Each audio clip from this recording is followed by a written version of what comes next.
anak, dito ka lang muna sa mga lola mo, ha? Iiwan niyo rin po ba ako gaya ni nanay? Anak, kailangan magtrabaho ni tatay para sa kinabukasan mo. Paano na po ako? Sama na lang po ako, tay.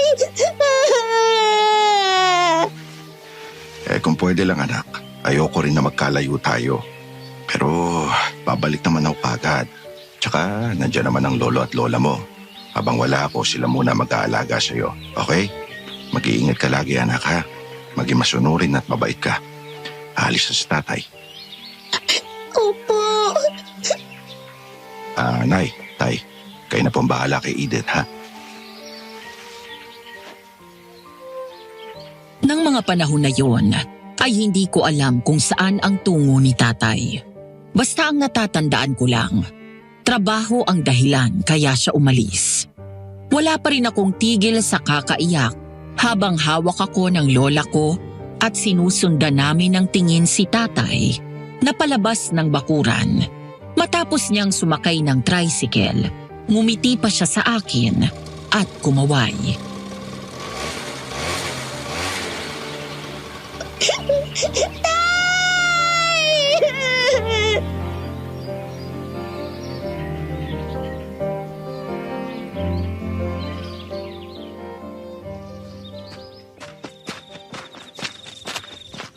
Dito tayo.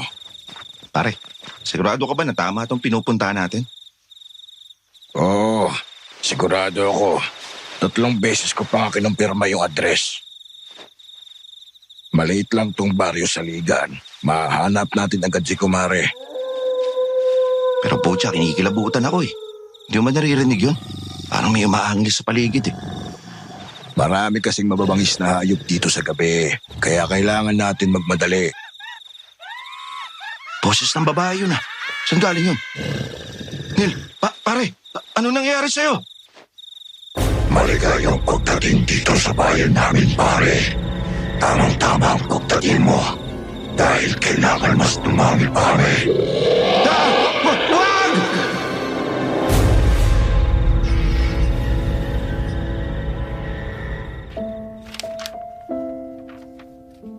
Pasado 3:00 ng hapon, habang nakahiga ako sa kwarto naming mag-asawa, narinig ko siya na nakikinig sa isa sa mga kwentong tampok sa inyong channel.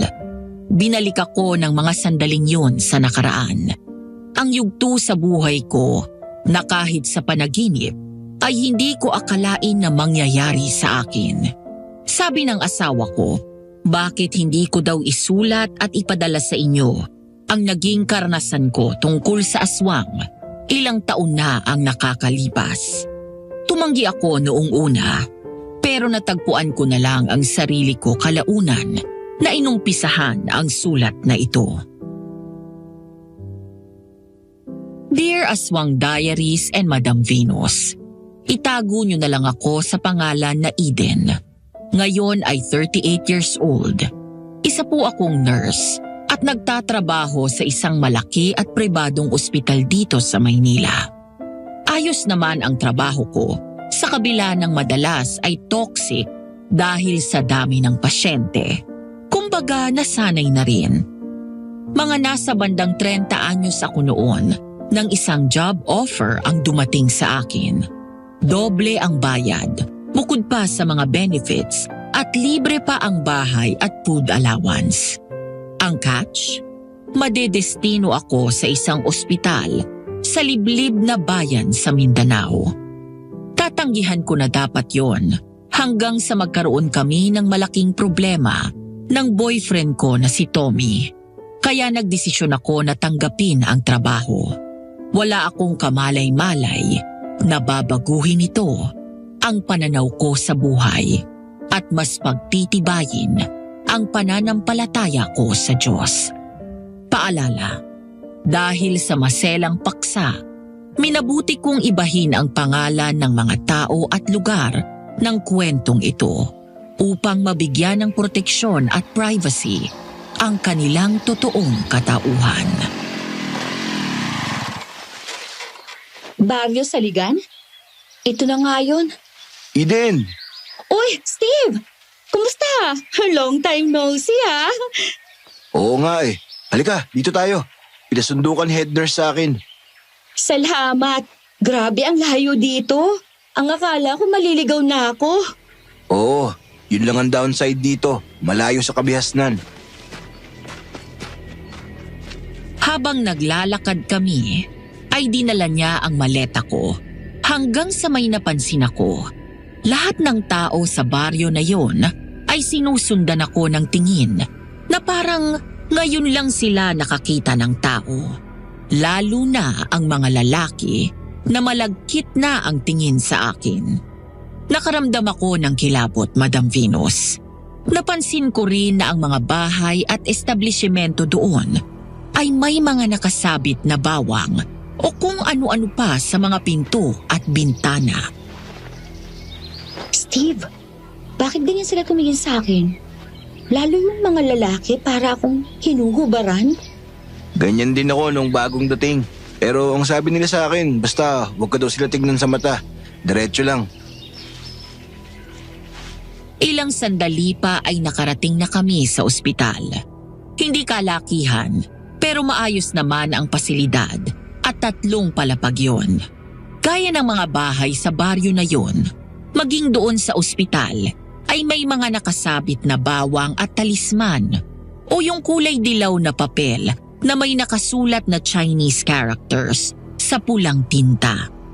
Samantala, pinakilala ako ni Steve sa ibang nurses doon at karamihan sa kanila, mga babae. Kung may lalaki man, iilan lang. Matapos akong i-briefing ng head nurse at ibigay ang schedule ko, sinamahan ako ni Steve sa isang maliit na apartment kung saan ako tutuloy. Ito naman yung apartment mo. Usually may kasama ka dito dapat. Kaya lang, mas gusto ng ibang nurse sa dorm sa loob ng ospital. Bakit ayaw nila dito? Basta, ito lang ang mahigpit kong ibibilin sa'yo. Pinagbabawal ng namumuno sa baryo na ito ang paglabas ng mga kababaihan sa gabi. Lalo na pagpatak ng 6:00. Kahit anong mangyari, wag na wag kang lalabas. Bakit naman? Iba ang lugar na to, Eden. Delikado dito. Hindi ligtas ang lahat, lalo na sa mga babae. Paanong delikado? Kung ganun pala, bakit pa sila nag-hire ng mga health workers? Kawawa naman din kasi yung mga pasyente kapag pinabayaan. Ito lang ang malapit na ospital dito. Basta, makinig ka na lang sa akin. Nakita ko ang takot at pag-aalala sa mga mata ni Steve, Madam Venus. Hindi ko pa maintindihan yon noong una. Hindi ako nag-abala na mag-usisa pa. Hindi ko nga sineryoso ang sinabi niya dahil ang tanging alam ko sa mga sandaling yon, naroon ako para magtrabaho at makalimot. Bahay, ospital, trabaho, tulog lang ang magiging routine ko. Kaya kung anuman ang nangyayari sa lugar na yon, wala na akong pakialam. Una na ako. Tawagan mo na lang ako kapag may kailangan ka. Oo, thank you, Steve. Matapos kong kumain ng tanghalian, ay nagpahinga lang ako. Tapos ay nag-ayos na ng mga damit ko sa kwarto. Hindi ko na kailangang bumili pa ng kama, maging ang iba pang gamit sa bahay. Dahil semi-furnished na ang up and down apartment na yon. Pagbaba ko sa sala, natigilan ako nang biglang mag-ring ang phone ko at makita kung sino ang tumatawag. Napaupo ako sa sofa at hinayaan lang yung mag-ring. Hindi ko alam kung sasagutin ko yon o hahayaan ko lang hanggang sa magsawa siya. 1 buwan na mula nang huli kaming magkausap at aaminin ko, miss na miss ko na si Tommy. Hello? Babe, thank God you answered my call. Oh, anong kailangan mo? Babe, ayusin natin to. Look, ayoko ng gulo. Ayokong dumating na naman sa punto na puntahan ako ng stepmom mo at insultuhin ako at alukin ako ng pera para lang layuan ka. I'm sorry sa lahat ng ginawa niya. Hindi ko alam lahat yun, kahit si Dad. Tsaka yung engagement ko kay Cherry na sinabi niya, it was all lie. Tommy, please. Gusto ko ng matahimik I cut them off. Pinutol ko na lahat ng ugnayan ko kay Dad at sa pamilya niya. Umalis na ako sa bahay. Mula ngayon, wala nang manggugulo sa atin. Tama na, Tommy. Tigilan mo na ako. Habang nag-aayos naman ako doon sa sala at naglilinis, bahagya akong napakunot noo nang mapansin na maging doon sa apartment ay may mga nakasabit na bawang at talisman. Lumapit ako sa bintana at tinitigan ko yon. Medyo sumimangot ako nang maamoy ko ang bawang. Hinawakan ko yon at akmang hihilahin ng... Hindi ko yan aalisin kung ako sa'yo. Ay! Manang naman. Ay, aatakihin ako sa puso sa'yo eh. Huwag mong alisin yung mga nakasabit dyan dahil yan ang magsisilbing protection mo. Para saan mo ba to? Pansin ko rin pati ibang bahay. Pati nga sa ospital meron ito eh. Pantaboy sa mga kampo ni Satanas. Po? Ano po ang ibig ninyong sabihin? Huwag ka na maraming tanong pa. Kung gusto mo pang mabuhay, sundin mo ang sinasabi ko. Sige po. Salamat sa paalala. Hindi ka nga dapat narito eh. Kung ako sa'yo habang may oras ka pa at maliwanag pa, umalis ka na dito. Hindi po pwede eh. May kontrata po ako. Nurse po ako. Diyan lang ako sa ospital sa malapit magtatrabaho. Isang babala pa. Huwag na huwag kang tatanggap ng kahit anong pagkain o inumin mula kahit kanino sa baryo na ito. Lalo na sa mga lalaki. Dahil baka magising ka na lang na nakahain ka na sa mesa nila. Sandali ho nang. Hindi ko ho maintindihan eh. Malalaman mo rin mamaya. Narito naman ako eh at aalalayan kita. Salamat po.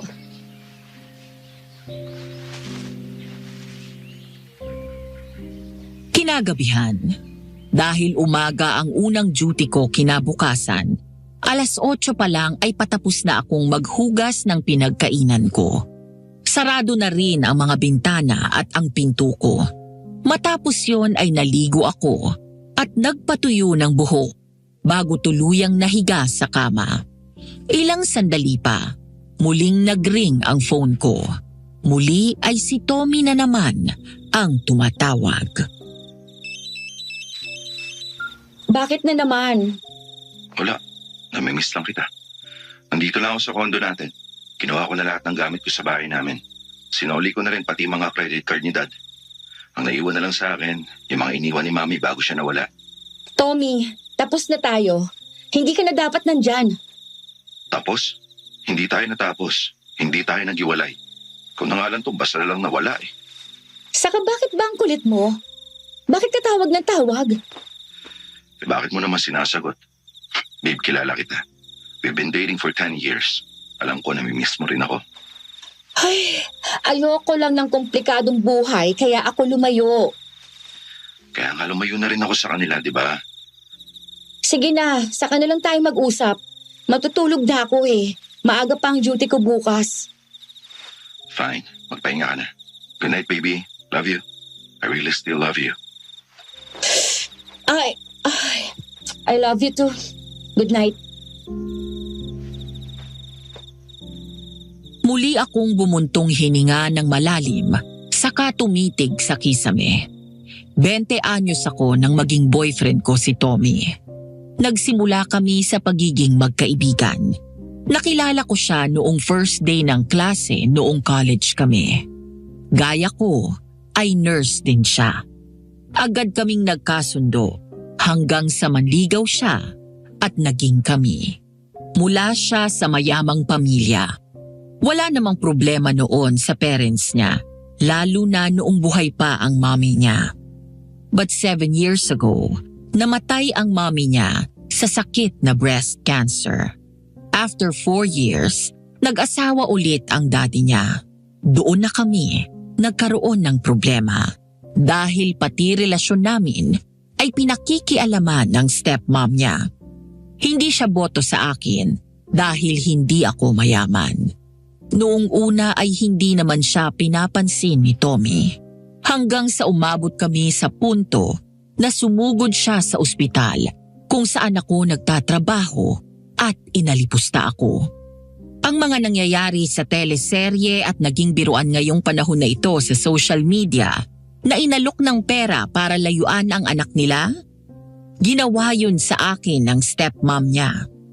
15 million kapalit ng pakikipaghiwalay ko para lang ipakasal siya sa babaeng gusto niyang ireto kay Tommy. Hindi ko kinuha ang pera, pero lumayo ako sa kanya at hindi na nagpakita. Naputol ang pag-iisip ko nang makatanggap ako ng mensahe mula kay Tommy. I will not give up on you. Marami na tayong pinagdaanan na magkasama.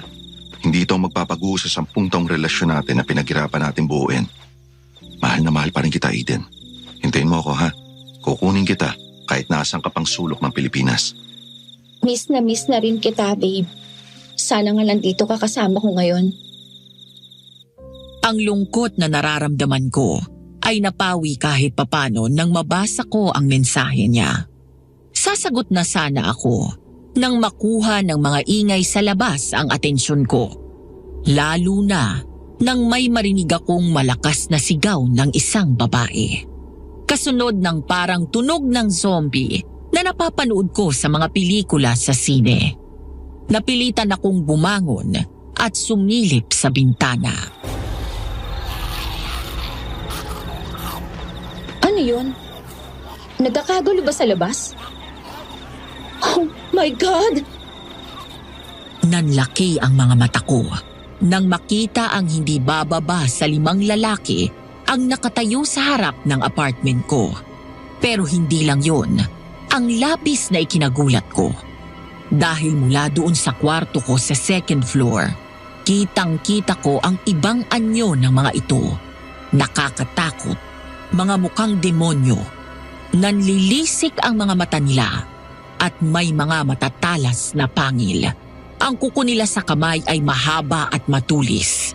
Natakpan ko ang bibig ko nang makita na may bitbit ang mga ito na babae at parang mga hyenas na biglang sinugod ang babae at kinain ang laman nito hanggang laman loob. Diyos ko! Anong klaseng lugar to? Lumabas ka dyan, miss. Nalulungkot kami at gusto ka namin kalaro. Hindi ko alam kung anong klaseng demonyo kayo pero lumayas kayo! Bigla kong naisarado ang bintana at lumayo doon. Nang mula sa bubong ay biglang lumitaw sa harap ko ang kung anong nilalang na ito. Nakasabit ito sa bubong ng pabaliktad. Kinilabutan ako nang makita ng harapan ang kanyang muka. Para akong nakaharap sa demonyo na may katawan ng tao. Hindi ko nga masabi na tao sila dahil sa nakita kong ginawa nila. Hanggang sa natakpan ko ang tenga ko nang marinig ang nakakakilabot na sabay-sabay na angil ng mga ito.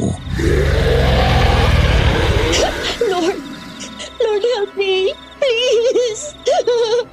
Alam ko na gusto nila akong pasukin pero hindi nila magawa dahil sa mga nakasabit na bawang at iba pang pangontra. Doon ko lang naintindihan kung para saan ang mga nakasabit na yon. Mabuti na lang at nakinig ako sa matandang babae. Kung hindi ay baka napasok na ako doon at natulad ako sa unang babaeng pinatay nila. Hanggang sa naalala ko ang worship songs na lagi kong pinapatugtog sa tuwing stressed ako at magulo ang isip ko. Agad kong kinuha ang phone ko at nagpatugtog. Pagkatapos ay kinonekta ko pa ito sa Bluetooth speaker na dala ko at nilagay yon sa full volume. Habang nangyayari yon, ay lumuhod ako at nagdasal. Wala akong alam na panlaban sa mga gaya nila. Basta ang tanging naisip kong kapitan sa mga sandaling yon ay ang Panginoon. Lord, alam kong mas makapangyarihan ka sa kanila. Iligtas mo po ako. Nakikiusap po ako. Lumabas ka na dyan, babae. Labas! The Lord is my shepherd. I shall not be in want. Even though I walk through the valley of the shadow of death, I will fear no evil, for you are with me. I will fear no evil, for you are with me. Hanggang sa makalipas ang ilang sandali, ay narinig ko na lang ang mga yabag na tumatakbo palayo. Nanghihina pa rin ang mga tuhod ko na lumapit sa bintana at sumilip sa gilid ng kurtina. Saka lang ako nakahinga ng maluwag. Nang sa wakas ay makita ko na wala na ang mga ito sa harap ng apartment. Thank you, Lord. Thank you po. Hindi ko alam kung paano ko naitawid ang unang gabi ko doon sa Baryo Saligan matapos ang mga nangyari. Naalala ko na ang tawag sa kanila, aswang. Ang salitang laman lang ng kwento ng lola ko na panakot sa akin kapag ayokong matulog ng maaga. Isang salita na laman lang ng mga kwento sa libro o pelikula. Kahit sa hinagap, ay hindi ko inakala na totoo sila. Dahil doon ay maraming naiwan na tanong sa isip ko. Pero sa halip na magpaapekto sa nangyari, mas pinairal ko pa rin ang pagiging profesional ko. Trabaho muna bago ang sarili kong kapakanan. Nurse Eden, kamusta? Kaya pala laging short ng female nurse dito sa ospital na to. Dahil sa mga aswang? Alam mo na, Aba, ikaw ba naman ang paligiran ng higit 5 aswang eh? Paano kung hindi malalaman? karamihan ng mga babaeng nurse na nagtatrabaho dito noon, pinatay ng mga aswang. Kaya nga pinagbabawal sa mga babae ang lumabas pagsapit ng 6:00 ng gabi o basta kapag kumagat na ang dilim. Pero delikado rin kaming mga lalaki dito. Bakit? Karamihan sa mga lalaki dito, nagiging aswang. So, aswang ka na rin? Hindi promise. Di sana hindi ako nakakapasok dito dahil puno ng bawang sa paligid Pero bakit hindi mo sinabi agad sa akin kahapon pagdating ko?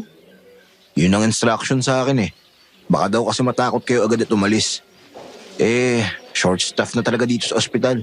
Kailangan namin ng tulong dahil sa maraming pasyente. Hindi lang mga may sakit, pati mga biktima ng aswang. Yung iba, nasugatan ng mga kuko nila. Yung iba naman, nakagat. Kaya pala malaki ang sweldo at napakaraming benefits. Hindi na pala nakakalabas ng buhay ang mga nurses dito. Alam mo, kapit na lang sa patalim kaming mga matatagal na dito. Para sa pamilya kaya tinitiis kahit mistulang impyerno ang lugar na to kapag gabi. Well, wala na akong choice.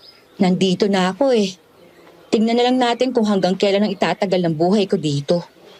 Pasensya ka na ulit kung hindi ko sinabi, Eden Sumusunod lang ako sa utos. Wala yun. Naiintindihan ko naman. Nga pala, may good news ako. May makakasama ka na sa apartment. Parating na siya mamaya-maya. Ay, buti naman. O sige, dito na ako. Break time. Matapos kong kumain ng tanghalian, ay nagdesisyon akong lumabas doon sa hardin para magpahangin. Tumingin ako sa paligid. May mga lalaki na dumadaan at nakatingin pa rin sa akin. Pero hindi ko na sila pinansin dahil sigurado na ako na mga aswang sila. Hanggang sa mapansin ko ang matandang unang nagbigay sa akin ng babala. Manang, ano pong ginagawa niyo dito?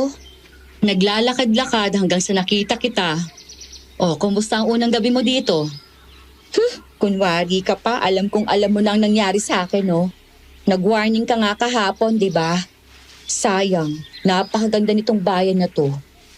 Marami ng buhay ng mga kababaihan ang ninakaw ng baryong ito. Kaya nga sabi ko, umalis ka na dito. Dahil baka matulad ka sa mga nauna sa'yo. Maraming salamat po, Nang. Pero sa ngayon, hindi na ako makakaalis Tinatawag ako ng tungkulin ko dito. Kailangan ng mga pasyente ng serbisyo ko. Isa pa, naniniwala po ako na mas malakas ang kapangyarihan ng Diyos. Napakarami niyang mga anghel sa langit para iligtas at ipagtanggol ako. Pinapahanga mo ko, Iha. Ano nga ulit ang pangalan mo? Eden po. Eden Grace Andrada. Andrada baka mo? Taga saan ka? Opo, Andrada. Galing po ang pamilya namin sa Pasig pero bago po ako pumunta dito, sa Quezon City na ako nakatira. Ganun ba? Nurse Eden, Sige po Manang, mauna na ako. Nagmamadali akong lumapit kay Steve. Pero bago pa ako makarating sa kinaroroonan niya, bigla akong natigilan nang makilala ang pamilyar na lalaking nakatalikod. Ang height nito, pangangatawan, kulay ng balat, maging ang haba ng buhok, hanggang sa makumpirma ko ang hinala ko nang tuluyan siyang humarap. Tommy? Anong ginagawa mo dito? Hi babe. siya ang bagong nurse dito at makakasama mo sa apartment. Ano? Nagbibiro ka ba? Hindi, seryoso ako. Di ba sinabi ko naman sa'yo, kahit nasa ang sulok ka ng Pilipinas, pupuntahan kita. 6:00 ng gabi. Medyo maliwanag pa naman at tapos na ang duty ko. Kailangan ko nang umuwi, pero natatakot ako dahil baka may biglang lumabas na aswang sa kung saan. Ang apartment na tinutuluyan ko ay higit 5 minuto ang lakad mula sa ospital. Naroon na kanina pa si Tommy at hindi ko alam kung sinabi na ni Steve sa kanya ang tungkol sa nangyayaring kababalaghan sa baryong yon. Eden, sandali. Uuwi ka? Alam mo naman bawal nang lumabas ng 6:00. Kailangan ko umuwi, Steve. Nandoon si Tommy. Ayan, hudyat na yan. Maya-maya maglalabasan na sila at alam na ni Tommy yung mga nangyayari dito. Malapit lang naman. Tatakbuhin ko. Huh? Tommy? Halika na, bilis! Hindi ko na ituloy ang sinasabi ko nang makitang humahangos si Tommy na palapit sa amin. Pagkatapos ay bigla niyang hinawakan ang kamay ko sabay hila. Hindi na ako nakapagpaalam pa kay Steve at basta na lang tumakbo kasama ni Tommy. Iyon na ata ang pinakamatagal na 5 minuto ng buhay ko, Madam Venus. Dahil habang kumakagat ang dilim mula sa likod ng masukal na halaman, madilim na kakahuyan at loob na mga bahay, unti-unti naming naririnig ang matinis na boses at agresibong tunog ng mga aswang. Kasunod ng malakas na sigaw, ang mga tinig ng babae sa iba't ibang parte ng baryo na yon, habang ang mga bahay at establishmento ay nagmamadaling magsara ng mga pinto at bintana. Bilisan mo, malapit na tayo sa bahay. Ay! Tommy! Sa likod may humahabol sa atin! Napalingon ako nang mula sa mga bakuran ay tumalon sa bakod palabas ang mga aswang at hinabol kami.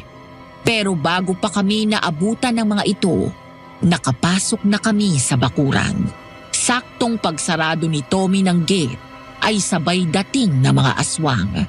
Galit na galit at nanlilisik ang mga mata nila habang umaagos sa bibig ang kanilang laway na parang gusto na nila kaming lapain. Hinila ko siya palayo at mabilis na pumasok sa loob ng bahay at nilak ang pinto. Anong klaseng lugar to? Munti ka na tayo dun ah! Are you planning to live like this every day? Lumingon ako kay Tommy nang marinig ang pasermo niyang tono habang sinasarado ang mga bintana at binababa ang mga kurtina. Nang lumingon siya sa akin, ay hindi na maipinta ang mukha nito sa galit. Habang ako ay natahimik na lang at nanatili lang na nakaupo doon. Maya-maya ay lakas loob akong nagsalita. Ano ba kasing ginagawa mo dito? Ano pa ba? Sinundan ka. Isang buwan mo akong pinagtataguan tapos malalaman lamang ko nandito ka sa lugar ng infested na mga aswang? Hindi ko naman alam na ganito dito eh. Tinanggap ko yung trabaho kasi para makalayo. Kanino? Sa akin? Alam mo naman yon, di ba? Teka, sino bang nagsabi sa'yo nandito ako? Si Nurse Sheila, nanggaling siya dito at hindi siya nagtagal ng 1 linggo. Siya ang nagsabi sa akin ng mga nangyayari rito. Gusto ko na rin umalis, kaya lang, ewan ko ba? Hindi ako nagpe-playing hero pero parang naaawa naman ako sa mga taong may iwan dito eh. Baby, hindi natin sila maililigtas lahat. Narito sila dahil pinili nila yon. Kahit pwede naman silang umalis rito, mas pinili pa rin nilang tumira rito. Teka, maiba ako. Mag-duty ka ba sa ospital o sinundo mo lang talaga ako dito? Susunduin lang dapat kita hanggang sa nakiusap sa akin ng head nurse. Pumayag na ako dahil nandito ka naman. Natigilan kami pareho nang marinig namin ang maraming mga yabag na tumatakbo sa labas, kasabay na mga nakakatakot na angil ng mga aswang. Agad akong tumayo at hinila ko si Tommy sa taas. Nang makarating kami sa kwarto, pinasilip ko siya sa bintana. Doon namin nakita ang mga aswang na puro lalaki. Tumatakbo at umaangil na parang mga zombie. Sana wala sila mabiktima. Babe, Hindi nagsalita si Tommy. Sa halip ay sinagot niya ako sa pamamagitan ng paghawak sa baba ko at pagpaling sa aking muka, sabay halik sa akin sa labi. Hindi ako nagdalawang isip na yumakap sa leeg niya, kasunod ng pagtuon ko sa kanyang halik. Nang mga sandaling yun, ay binuhos ko ang higit 1 buwan na pangungulila sa nobyo ko. Ang akala ko noong una ay makakaya ko na malayo sa kanya. Pero unang kita ko pa lang kanina kay Tommy, ay gusto ko na agad tumakbo palapit at yakapin siya ng mahigpit. I missed you. I missed you too. Huwag ka nang lalayo ng ganun ulit, ha? Ayoko mawala ka sa paningin ko. Wala ka nang poproblemahin ngayon. Wala nang manggugulo sa atin. Ituloy na natin yung pag-aayos ng kasal natin. Okay, sorry din kung iniwasan kita ha. Suot mo na ulit. Nakalimutan ko palang banggitin sa unahan ng sulat ko na engaged na kami ni Tommy at kasalukuyang nag-aayos ng kasal namin bago pa guluhin ng stepmom niya ang relasyon namin. Samantala, napangiti ako nang dukutin niya mula sa bulsa ang engagement ring na basta ko na lang iniwan kasama ng sulat noong umalis ako sa kondo namin. Nang isuot niya ulit sa akin ang singsing, ay niyakap namin ni Tommy ng mahigpit ang isa't isa. Ngayon, nakakulong na ako sa mga bisig niya. Biglang nawala ang lahat ng takot na nararamdaman ko.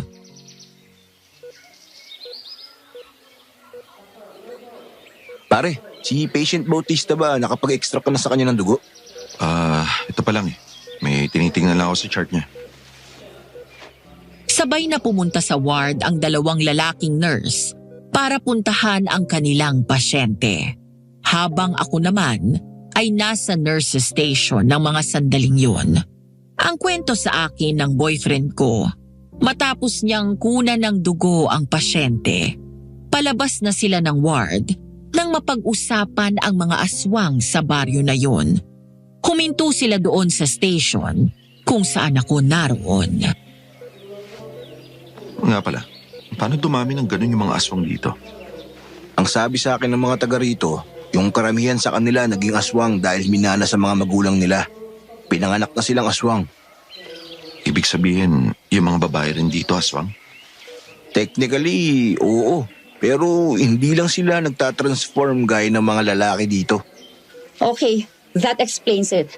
Kung bakit may mga naninirahan pa rin dito sa kabila ng infested na mga aswang ang baryo na to. Hindi lang yun. May nakapagsabi din sa akin na kahit yung mga lalaking hindi pinanganak dito, pwedeng maging aswang. Gaya natin. Paano? Kapag nakagat ka, nakipaghalikan, nakipagtalik at nakakain o nakainom ng pagkain nila, Dahil daw ang laway ng mga aswang kapag nakapasok sa katawan ng normal na tao, parang virus sa mga zombie. Papasok sa katawan at kakalat, tapos magiging aswang ka na rin. Hindi ako makapaniwala na ang pinag-uusapan natin aswang. Ganyan din ako nung una. Ito ang realidad natin ngayon. Kaya kailangan natin malaman ng mga detalye para alam namin kung paano makakasurvive. Pero hindi kami magtatagal dito, pare. Aalis kami ni Eden dito. Ayoko mabuhay kami rito gabi-gabi na palagi na lang natatakot sa kaligtasan namin. Naiintindihan ko. Kahit ako man si Trisha lang ang hinihintay ko tapos isasama ko na siya sa Maynila. Trisha? Oo, yung girlfriend ko. Nurse din? Hindi, dito ko na siya nakilala. Ingat ka. Baka mamaya maging aswang ka na rin. Ako? No way. Malinis yun. Maganda na, sexy pa. Kaya lang naman ako nawiwili dito dahil sa kanya. Pero seryoso, pare ha. Doble ingat ka pa rin. Ikaw na nagsabi, pwede ka mahawa sa pakikipagtalik lang. Kaya nang lagi natin paalala sa mga pasyente natin. Better safe than sorry. Thanks pare. Sige, dito na ako. Sige, punta muna ako sa taas ha. Okay. Lunch break. Dahil malapit lang naman ang bahay at umaga naman, sabay na kaming umuwi ni Tommy para kumain. Nakapasok na kami sa bakuran nang magulat kami matapos may lumapit na isang lalaki na nakatira ilang bahay ang layo mula doon. Magandang tanghali po, ma'am. Magandang tanghali naman. Ako po si Neil. Ayun lang po ang bahay ko. Eden po. Siya naman ang boyfriend ko, si Tommy. May maipaglilingkod po ba ako? Wala naman. Napansin po namin na bago lang kayo dito sa baryo namin. Ito po, tanggapin ninyo. Niluto ng misis ko. Pa-welcome ko na rin sa inyo. Nagkatinginan kami ni Tommy nang makita ang hawak nitong mangkok. Pero bukod sa pagkain, napansin ko rin na malayo siya sa gate namin. Parang takot na dumikit doon. Mukha namang normal sa paningin ko si Neil. Pero may kakaiba sa paraan niya ng pagngiti at pagtingin sa amin na nagdadala ng matinding kilabot sa katawan ko. Ilang sandali pa ay inabot na niya sa amin ang dalang mangkok. Humakbang ako palapit. Pero naramdaman ko na hinawakan ni Tommy ang kabilang kamay ko. Pagkatapos ay kinuha yon. Igado ang laman. Mabango yun at mukhang masarap. Pero bigla kong naalala ang sinabi ni Steve. Ngumiti lang ako sa kanya at bahagyang inangat ang mangkok matapos makuha yon. Salamat dito. Wala pong anuman. Sa susunod na linggo, birthday ng anak kong lalaki. Punta kayo ha. Tingnan ho namin. Alam niyo naman may duty pa kami sa ospital. Ganun ba? Sige. Una na po kami. Nang makapasok kami sa loob ng bahay, ay kinuha sa akin ni Tommy ang mangkok at tinapon yon sa basura kasama ang ulam. Pagkatapos ay lumapit siya sa akin at niyakap ako dahil hanggang ngayon ay nanginginig ang kamay ko sa takot. Kahit hindi ko itanong, alam ko nang aswang ang nakaharap namin. Aswang siya, babe. Alam ko, aswang siya. Alam ko, kaya iwasan na natin makipag-usap kahit sino sa kanila. Who knows, baka marunong mag-hypnotize sa mga yan para maakit yung mga biktima nila. Basta mangako ka rin sa akin na huwag kang kakain o iinom ng kahit ano galing sa ibang tao. Lagi ako magluluto at magdadala ng inumin natin. Okay, pangako. Lumipas ang ilang araw. Mag-iisang linggo na kami doon sa Baryo Saligan. Sa loob ng mga araw na yon, ay 2 nurse na babae ang namatay at isang nurse na lalaki naman ang biglang naging aswang. Dahil doon ay nagpaalam na kami ni Tommy na babalik na lang ng Maynila. Pero dahil sa kakulangan ng health workers, hindi kami pinayagang umalis. Kaya naisip namin na mag-awol na lang. Pero nagdadalawang isip din kami dahil baka magkaproblema sa ospital na nagpadala sa amin doon at tuluyan kaming mawala ng trabaho sa Maynila. Pero habang nagtatagal kami sa baryong yon, pakiramdam ko ay mas lalong lumiliit ang pagkakataon naming mabuhay ng matagal. Nang gabing yon, sa ospital kung saan pareho kaming naka-duty ni Tommy, habang nasa nurses station, ay nagpapatugtog ako ng worship song para mabawasan ang takot namin. Paano ba yan? Ayaw tayong payagang umalis. Bakit pa kasi hindi na lang isarado yung ospital na to? Hindi lang mga pasyente ang hindi ligtas dito. Mas lalo na tayo mga nurses at doktor. Hindi daw kasi nila matanggihan ng mga pasyenteng dumarating. Sa bagay. Sandali, mag-rounds lang ako ha. Mula sa nurses station at tulak ang isang cart na may laman na mga gamot na binibigay sa mga pasyente, dumiretso ako sa hallway, papunta sa unang ward. 2:00 na ng madaling araw noon. Ang mga pinto ng buong ospital ay may kadena, pagkatapos ay nakalak ang mga bintana at nakababa ang mga blinds. Saglit akong huminto sa paglalakad at sumilip. Dahil naroon kami sa 3rd floor, kitang-kita ko ang mga nangyayari sa labas. Nagkalat ang mga aswang sa labas ng ospital, sa kalye, at yung iba ay nasa bubong pa ng mga bahay. Nangalisag ang balahibo ko sa katawan nang may pasukin na bahay ang mga aswang. Dayo ang babaeng nakatira doon sa bahay na yon. Ay, Judas! Manang! Ikaw pala. Ba't naman kayo palaging sumusulpot? Binalahan ko siya tungkol sa mga aswang pero ayaw niya maniwala. Tinawanan pa ako. Ang sabi ba naman, may gusto lang daw sa kanya mga lalaki dito kaya pinagtitinginan siya. Kaya hayun, sukat ba namang hindi nagsarado ng bintana at pinto at dumisplay ng husto? Kawawa naman. Teka, Nang, anong ginagawa niyo dito? May dinalaw po ba kayong pasyente dito? Oo. Kanina pa tapos ang visiting hours ha. Yan tuloy, hindi ka nakauwi agad. Ayos lang ako, iha. O nga pala, mag-iingat ka sa isang pasyente doon sa isolation room. Mukhang masama ang tama ng isang yon. Yun po yung pasyente na dumating dito na namimilipit sa sakit ng tiyan tapos parang nagsisisure siya. Nakitaan ng abnormalities ang blood result niya pero hindi matukoy ng doktor kung ano. Kaya na-isolate hanggat hindi pa alam ang sakit niya. Nasa stock room sa pinakadulo. May naiwan doon na gamit galing sa isang dating albularyo na nanirahan dito. Sa kasamaang palad, naging aswang na rin siya. May mga panlaban doon sa aswang. Tandaan mo, iha ha. Kailangang sa puso mo sila matatamaan para tsak na mamamatay sila. Opo, pero bakit niyo sinasabi sa akin yan?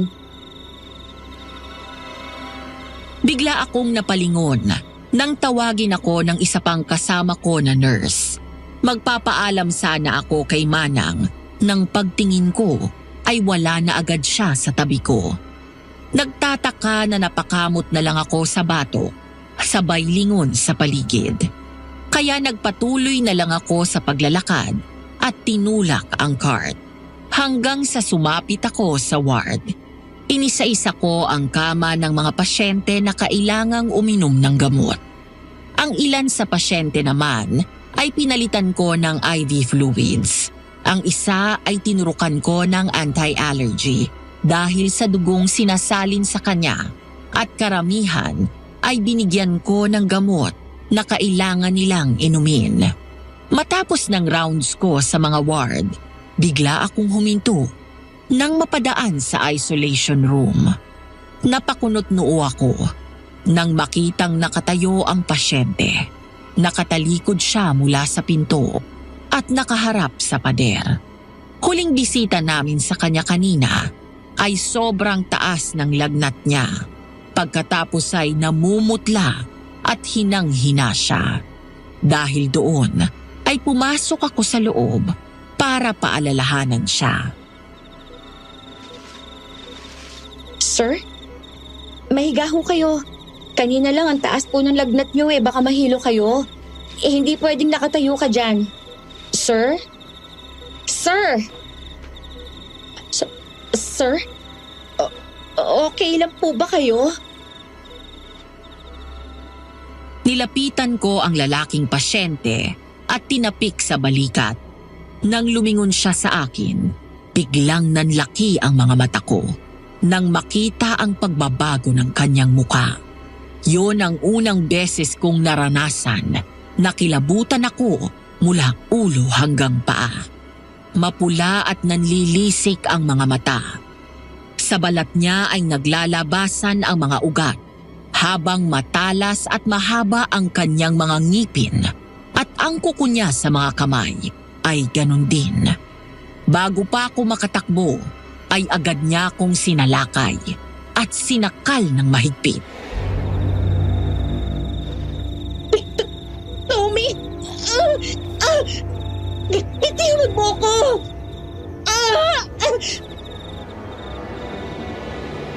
Sa tuwing nagtatangka itong sakmalin ako ay pilit akong nanlalaban at tinutulak ang mukha niya palayo sa akin hanggang sa dumulas ang mukha niya sa kamay ko at muntik akong makagat doon. Nang bumagsak siya sa kama at mabilis akong nakaiwas, sabay sipa ng malakas sa kanya at takbo palabas. Tommy! Guard! Tulong! Nangangalahati pa lang ako doon sa hallway nang maabutan ako ng aswang. Hinablot ako nito sa buhok at binalya sa pader. Nang akma akong kakagatin ito sa balikat, ay bigla ko siyang siniko at tinamaan ito sa lalamunan. Sabay tulak sa kanya ng malakas. Muli akong tumakbo pero naabutan na naman niya ako at ngayon ay sa paa niya ako nahawakan. Dahil doon ay nadapa ako at nagawa nitong sakyan sa ibabaw. Tommy! Malakas akong dumaing nang makalmot ng matalas nitong kuko ang braso ko. Agad ko namang nakuha ang syringe na nasa bulsa ko na ginamit ko kanina sa pasyente at tinusok sa mata niya ang karayom. Kasunod nito ay ang malakas na daing at sigaw ng aswang. Lalo siyang nagalit sa akin. Nang muling magtangka ang aswang na kagatin ako, ay bigla na lang may malakas na sumipa sa kanya mula sa ulunan ko. Halos humagis ang aswang at nawala sa ibabaw ko. Pagkatapos ay may umalalay sa akin na tumayo. Para akong nakahinga ng maluwag nang makita ko si Tommy. May sugat ka. Nakalmot niya ako! Ay, Tommy! Tumakbo ka na, bilis! Susundin ko sana ang sinabi niya nang maalala ko ang sinabi ni Manang. Nagmadali akong tumakbo sa stockroom. Binuksan ko ang ilaw doon at mabilis na naghanap sa mga kahon na naroroon hanggang sa makita ko ang isang lumang bag sa sulok. Nang kunin ko yun, ay nakita ko ang mga iba't ibang gamit. May buntot pagi, bala ng baril at kung ano-anong halaman. May krus at iba pang panlaban sa aswang. Kinuha ko ang bolo at buntot pagi, maging ang asin na may bawang sa isang garapon. Naalala ko na napanood ko sa isang pelikula na takot daw doon ang mga aswang. Pagkatapos ay nagmamadali akong tumakbo palabas at naabutan ko si Tommy na nakikipambuno pa rin sa nilalang na kampon ng dilim. Nagwawala ang aswang habang pilit siyang gustong kagatin. Naroon ang gwardya pero hindi nito mabaril ang aswang dahil baka tamaan si Tommy. Habang ang ibang nurse naman ay nasa loob ng mga ward at nagbabantay sa pinto. Samantala, Agad kong hinagupit ng buntot pagi ang aswang at dumakot ako ng asin, saka yun binato sa aswang. Tommy! Saksakin mo siya sa dibdib! Direkta sa puso! Galit na lumingon sa akin ang aswang at inangilan ako ng malakas. Dahil doon ay binitawan nito si Tommy. Kaya agad kong naipadulas sa sahig ang bolo papunta sa kanya. Tumakbo papunta sa akin ang aswang. Agad kaming tumabi ni Tommy nang sumigaw ang guard, sabay kasanang dala nitong shotgun at paputukin yun. Tinamaan ng bala ang aswang pero hindi yun tumama sa puso, kaya mabilis na kumilos si Tommy at sinaksak ito direkta sa puso. Pagkatapos ay binuksan ko ang bintana at mula sa 3rd floor ay sinipa niya ng malakas ang aswang hanggang sa nahulog ito. Babe, may sugat ka. Ayos lang ako. Daplis lang to. Ikaw, okay ka lang? Oh, halika. Ipagamot natin kay Doc yan. Pasado 2:00 ng hapon nang magising ako. Bago kami umalis kanina, ay hinintay muna naming lumiwanag. Matapos kumain ng umagahan at maligo, ay saka kami natulog ni Tommy. Mabuti na lang at 2 araw ang day off namin matapos ang 12 hours na night duty. Nang bumangon ako, ay agad kong dinampot ang damit ko na nakakalat sa sahig, saka sinuot yun. Marahan akong ngumiti nang lumingon kay Tommy, na hanggang sa mga sandaling yun ay himbing na natutulog. Inayos ko ang kumot at tinakpan ang hubad niyang katawan, saka ako bumaba sa kusina. Dahil maaga pa naman, ay nagbukas muna ako ng bintana. Nang sa ganon, ay pumasok naman ang malamig na hangin. Hindi ko masabi na sariwa ang hangin doon dahil sa masangsang at malansang amoy sa paligid mula sa mga katawan ng biktima ng aswang. Isa sa mga binili ko ay isang katerbang bawang na bungkus-bungkus. Gumawa ako ng garland at tinali ko yun sa gate hanggang sa natigilan ako nang makitang nakatingin sa akin si Neil. Magandang hapon, ma'am. Magandang hapon naman. Hindi po yata kayo pumunta sa karawan ng anak ko. Pasensya na. Duty kasi kami buong gabi. May natira pa kaming handa. Baka gusto mo. Hindi na. Salamat na lang. Marami din kasi kaming pagkain sa loob. Bakit ka pa naglalagay niyan? Hindi mo na kailangan yan. Hindi ka naman papasukin ng aswang dito. Talaga? Pero di bale, okay na to. Mabuti na yung sigurado. Mahirap na din kasi makampante eh. Hindi ko alam kung sino sa mga nakakausap ko araw-araw ang aswang. Gaya mo, isa ka rin sa aswang, hindi ba? Naalala ko, ikaw ang aswang na sumabit sa bubong nitong apartment. Sabihin mo talaga makakalabas ka ng buhay dito. Pinatay niyo ang isa sa amin kagabi. Hindi na ako natatakot sa'yo. At kumpara mo ang isang kasama ninyo sa dami ng mga kababaihan na walang awa ninyong pinatay. At papatay ulit kami kahit ilan pa sa inyo kapag nagtangka kayong galawin ako o si Tommy. Hindi na kayo makakalabas dito. Mas malakas ang pananalig ko sa Diyos at mas malakas ang kapangyarihan niya. Darating din ang araw ng katapusan ninyo. Nawala kay Neil ang atensyon ko nang may mahagip ang mata ko na nakatingin sa akin. Nang lumingon ako, nakita ko ang pamilyar na mukha ng isang matandang lalaki. Nagtatago siya sa likod ng isang bahay. Nang makita niya na nakatingin ako, parang nagulat siya at nagmamadaling umalis, gayon din si Neil. Bumuntong hininga ako at pinagpatuloy na lang ang ginagawa ko. Nang matapos kong isabit ang isang garland ng bawang sa gate, agad akong nagligpit at nilinis ang mga pinagkalatan ko. Ngayon lang may lumaban ng gano'n sa mga aswang. Ay, kabayo! Manang talaga. Libangan niyo ba talaga manggulat? Dahil ang sarap mong dulatin. Aba, sino ba hindi magiging magugulatin sa ganitong lugar? Kailan ba kayo aalis? Habang nagtatagal kayo lalong nanganganib ang buhay ninyo. Lalo na ngayon, may pinatay kayong isa sa kanila. Pagkatapos ng mga nangyari kagabi, Manang, hindi ko alam kung kaya ko silang iwan dito. Yung mga pasyente at maging mga kasama namin mga health workers doon. Sila na hindi marunong lumaban. Napakabuti ng puso mo, Iha. Hindi ka makasarili. Nakukonsensya lang ho ako. Manang, bakit walang ginagawa ang lokal na pamahalaan dito?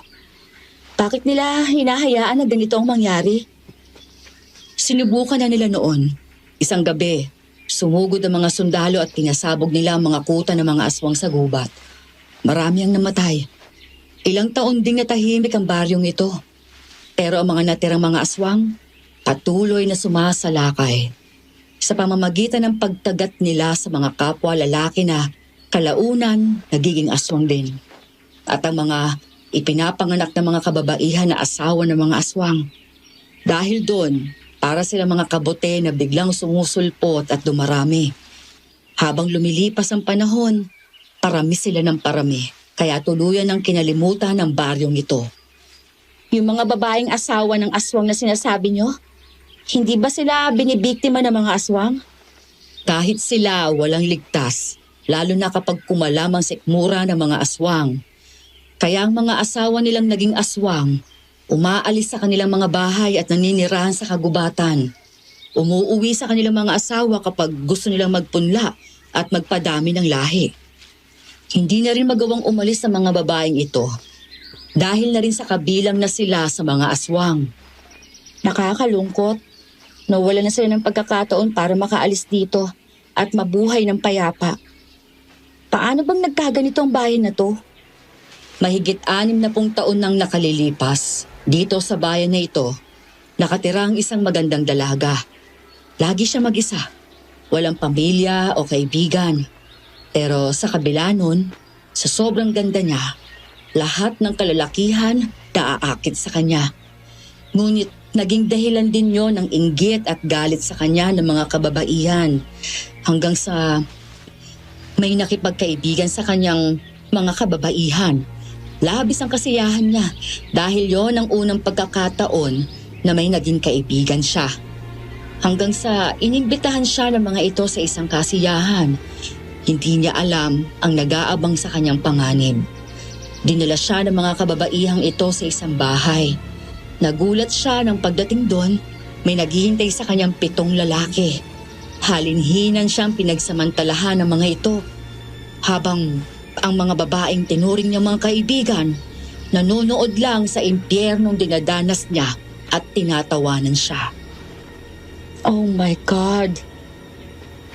Hindi lang ang 7 lalaki ang lumapastangan sa kanya. Nagyaya pa sila ng iba pa at hindi sila tumigil hanggat hindi sumusuko mismo ang kanilang mga katawan. Hindi nila alam ang babaeng nilapastangan nila isang makapangyarihang manghuhula na may malawak na karunungan sa itim na kapangyarihan. At ayon sa kwento, bago siya namatay, matapos siyang babuyin ng mga lalaking yon, isinumpa niya ang baryo na ito na ang lahat ng kalalakihan ay magiging hayok sa laman at dugo. Makakaramdam sila ng walang hanggang gutom at uhaw sa tuwing kumakagat ang dilim. At walang tubig o kahit anong pagkain na makapapawi nito, maliban na lamang sa laman at dugo mula sa mga kababaihan. Nang gabing yon, eksaktong kabilugan ng buwan at eclipse, matapos niyang ipatawang sumpa, bigla daw humangin ng malakas. At sa pagtakip ng araw sa buwan, bigla na lang nagbago ang anyo ng mga lalaking gumahasa sa kanya at naging aswang. At ang una nilang nabiktima, ang mismong mga babaeng nagdala sa kanya sa labis na kapahamakan. At ang sumpa niya ay nagpasalin-salin sa mga sumunod pang henerasyon hanggang sa kasalukuyan. Kaya puro mga babae ang nagiging biktima nila. Nakakaawa naman siya. Hindi ko siya masisisi kung nagawa man niya yon.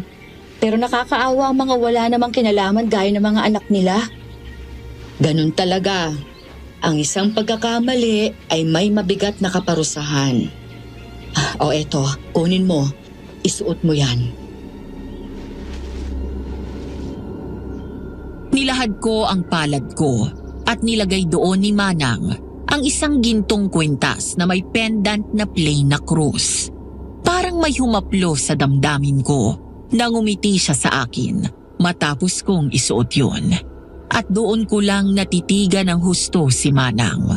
Pamilyar ang mukha niya, pero hindi ko maalala kung sino ang kamukha niya. Isuot mo yan palagi, anak. Lalo na at habang narito ka. Yan ang magliligtas sa'yo sa tiyak na kapahamakan. Itago mo yan at isipin mo na lang remembrance ko sa'yo. Salamat po. Pero ikaw, Manang, paano ka nakakaligtas sa mga banta ng aswang mula noon? Babe, nasan ka? Nandito lang sa labas. Sinong kausap mo dyan? Pumasok ka na rito. Si Manang! Huh? Nasaan na yun? Sino? Yung matandang babae na kausap ko. Si Manang? Pagsilip ko, wala naman tao dyan sa labas eh. Halika na, baka kung sino pa dumagit sa'yo dyan eh. Nagtataka na sumili pa ako sa labas ng gate, pero wala na talaga si Manang. Pagpasok ko sa loob ng bahay, ay agad sinarado ni Tommy ang pinto, habang ako ay dumiretso sa kusina at naghanda ng merienda. Napangiti ako nang mula sa likod ay yumakap siya sa akin at malambing akong inamoy ng inamoy. Mula siguro nang dumating si Tommy doon sa baryo Saligan, ayun pa lang ang masasabi ko na quality time namin.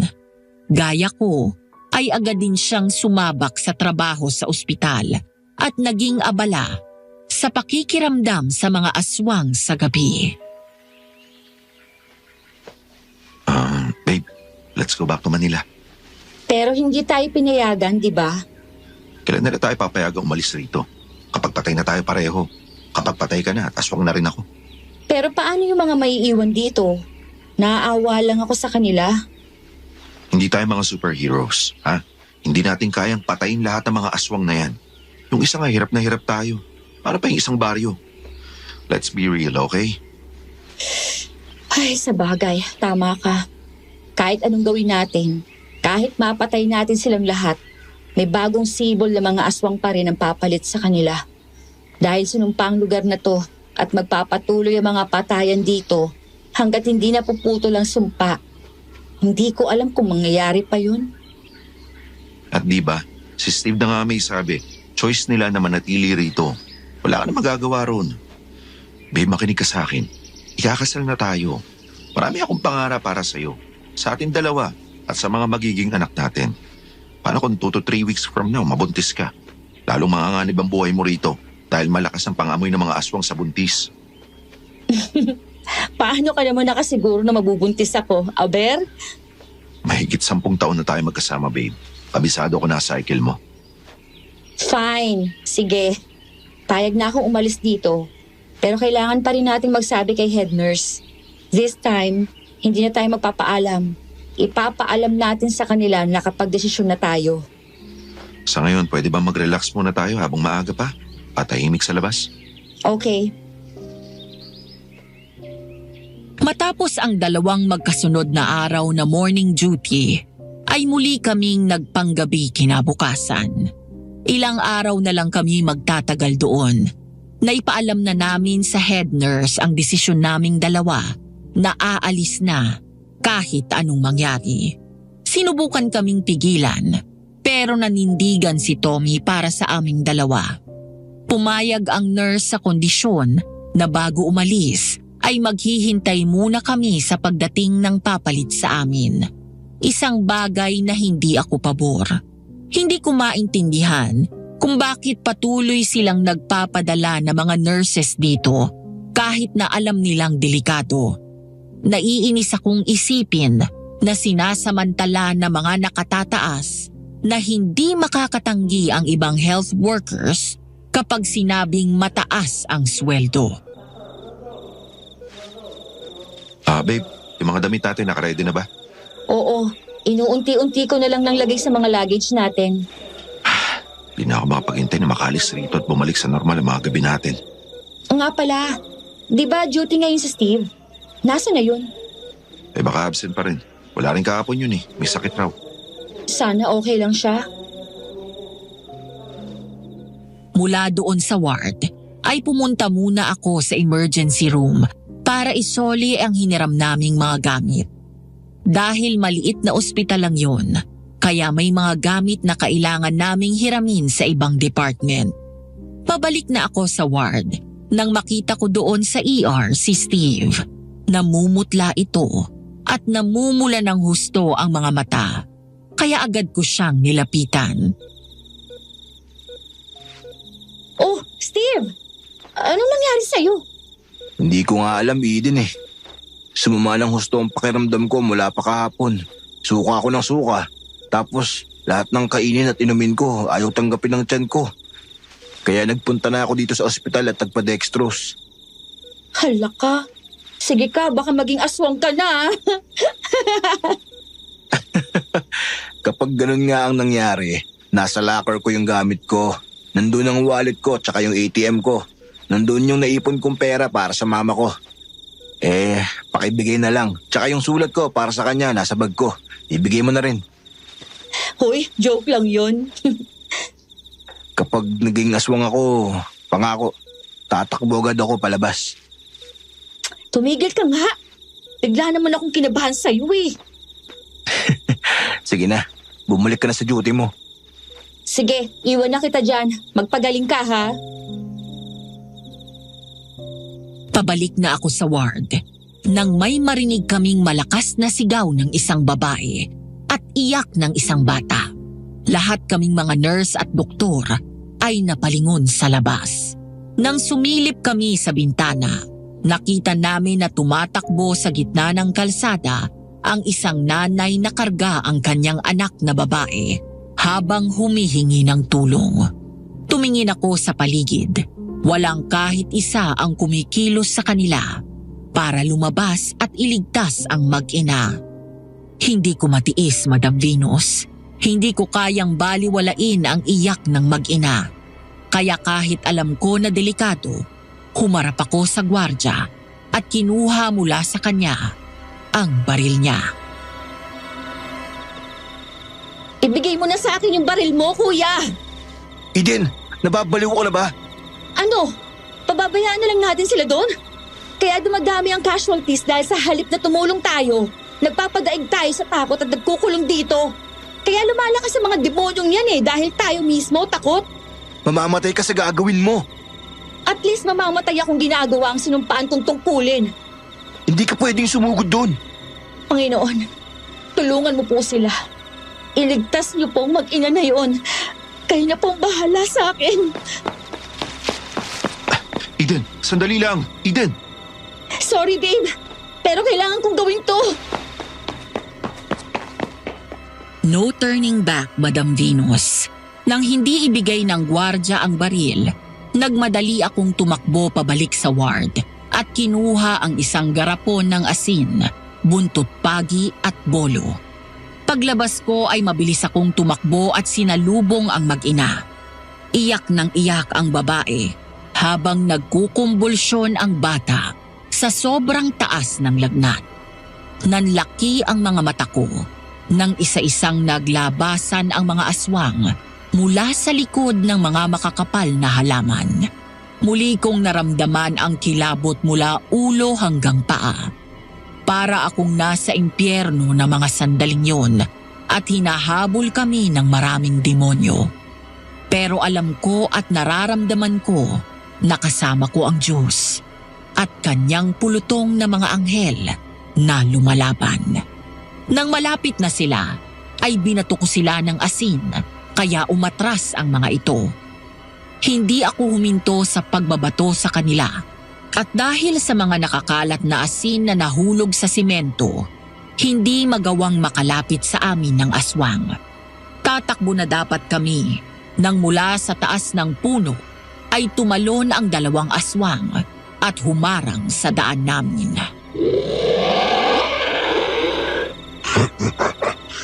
Gaya ng sinabi ko sa'yo, hindi ka na makakalabas ng buhay dito. Neil? Isang malaking pagkakamali na pumunta ka dito sa baryo ito. Hindi lahat ng babae mahina. Ibahin niyo ako! Tignan natin ang tapang mo. Nang sumugod ang dalawang aswang, agad akong tumungo at sinalubong ito ng saksak sa tiyan. Sabay bato ng asin kay Neil, kaya malakas siyang umangil. Nang susugod ang isa pang aswang, biglang dumating ang iba pa, kaya napaatras ako at tinago sa likod ang mag-ina. Tommy! Tulungan niyo kami dito! Nandito ako sa likod mo. Ha? Tommy! Dapa, bilis! Nabuhayan ako ng loob nang makita si Tommy. Dala ang shotgun at kasama nito ang isa pang gwardya na tumutulong sa pagbabaril sa mga aswang. Napatungo ako at niyakap ang mag-ina habang malakas na umaalingaw-ngaw ang putok ng baril kasabay ng malakas na angil ng mga aswang. Lord, save us, please! Save us! Tayo na dyan! Bilisan nyo! Ate, akin na yung bata! Bilis! Takbo! Nagmamadali kaming tumayo ng babae at agad kong kinuha ang bata mula sa kanya sabay takbo. Habang palapit kami sa gate ng ospital, mula sa gilid ay may sumugod na naman sa amin na aswang. Dahil doon ay muli na naman kaming napasigaw. Nagkataon na naubusan na ng bala ng baril si Tommy, kaya agad siyang tumakbo palapit sa akin. Sabay palo ng malakas gamit ang baril sa mga aswang. Hindi kami natatakot sa demonyo ka. Wala na kayong mapupuntahan. Huwag na huwag mong gagalawin ang mga kaibigan ko. Steve! Ano nangyari sa'yo? Boy din, bumalik na kayo sa loob. Tommy, ilayo mo na sila dito. Halika na, bilis! Steve! Dahil kay Steve at sa pagharang niya sa mga aswang, nagawa naming tumakbo ni Tommy at nang mag-ina pabalik sa loob ng ospital. Nagmamadaling kinuha ng ibang doktor at nurses ang bata at agad inasikaso ang mga ito habang ako ay umiiyak na naiwan sa may pinto at pinapanood si Steve na tuluyang nagbabago ng anyo at nagiging aswang. Mula ngayong gabi ay magiging isa ka sa amin. Magiging uhaw at gutom ka sa laman ng tao. Sa ayaw mo o sa gusto, isa ka na rin aswang. Si Trisha, aswang din siya. Oo, at ako, ang tatay niya. Ginawa niyo akong aswang, mga demonyo kayo. Baka nakakalimutan mo. Wala kayong pinagkaiba sa amin. Mas mabuti nang umamatay ako kaysa maging tulad ninyo. Dahil hindi ako pinalaki ng nanay ko para maging demonyo. Bigla kong binuksan muli ang pinto ng ER at sumugod palabas nang makita kong may hawak na scalpel si Steve at tinapat ang talim nito sa sariling leeg. Pero bago pa ako makalapit sa gate ng ospital, ay nahabol na ako ni Tommy at pinigilan. Wala akong nagawa na mga sandaling yun kung hindi ang panoorin na lang siya. Ngunit bago niya kunin ang sariling buhay, ay isang bilin ang kanyang iniwan sa akin na lalong dumurog sa puso ko. Eden, yung pangako mo, yung biniling ko sa'yo para kay Mama. At pakisabi, mahal na mahal ko siya. Pare! Pare, wag! Steve!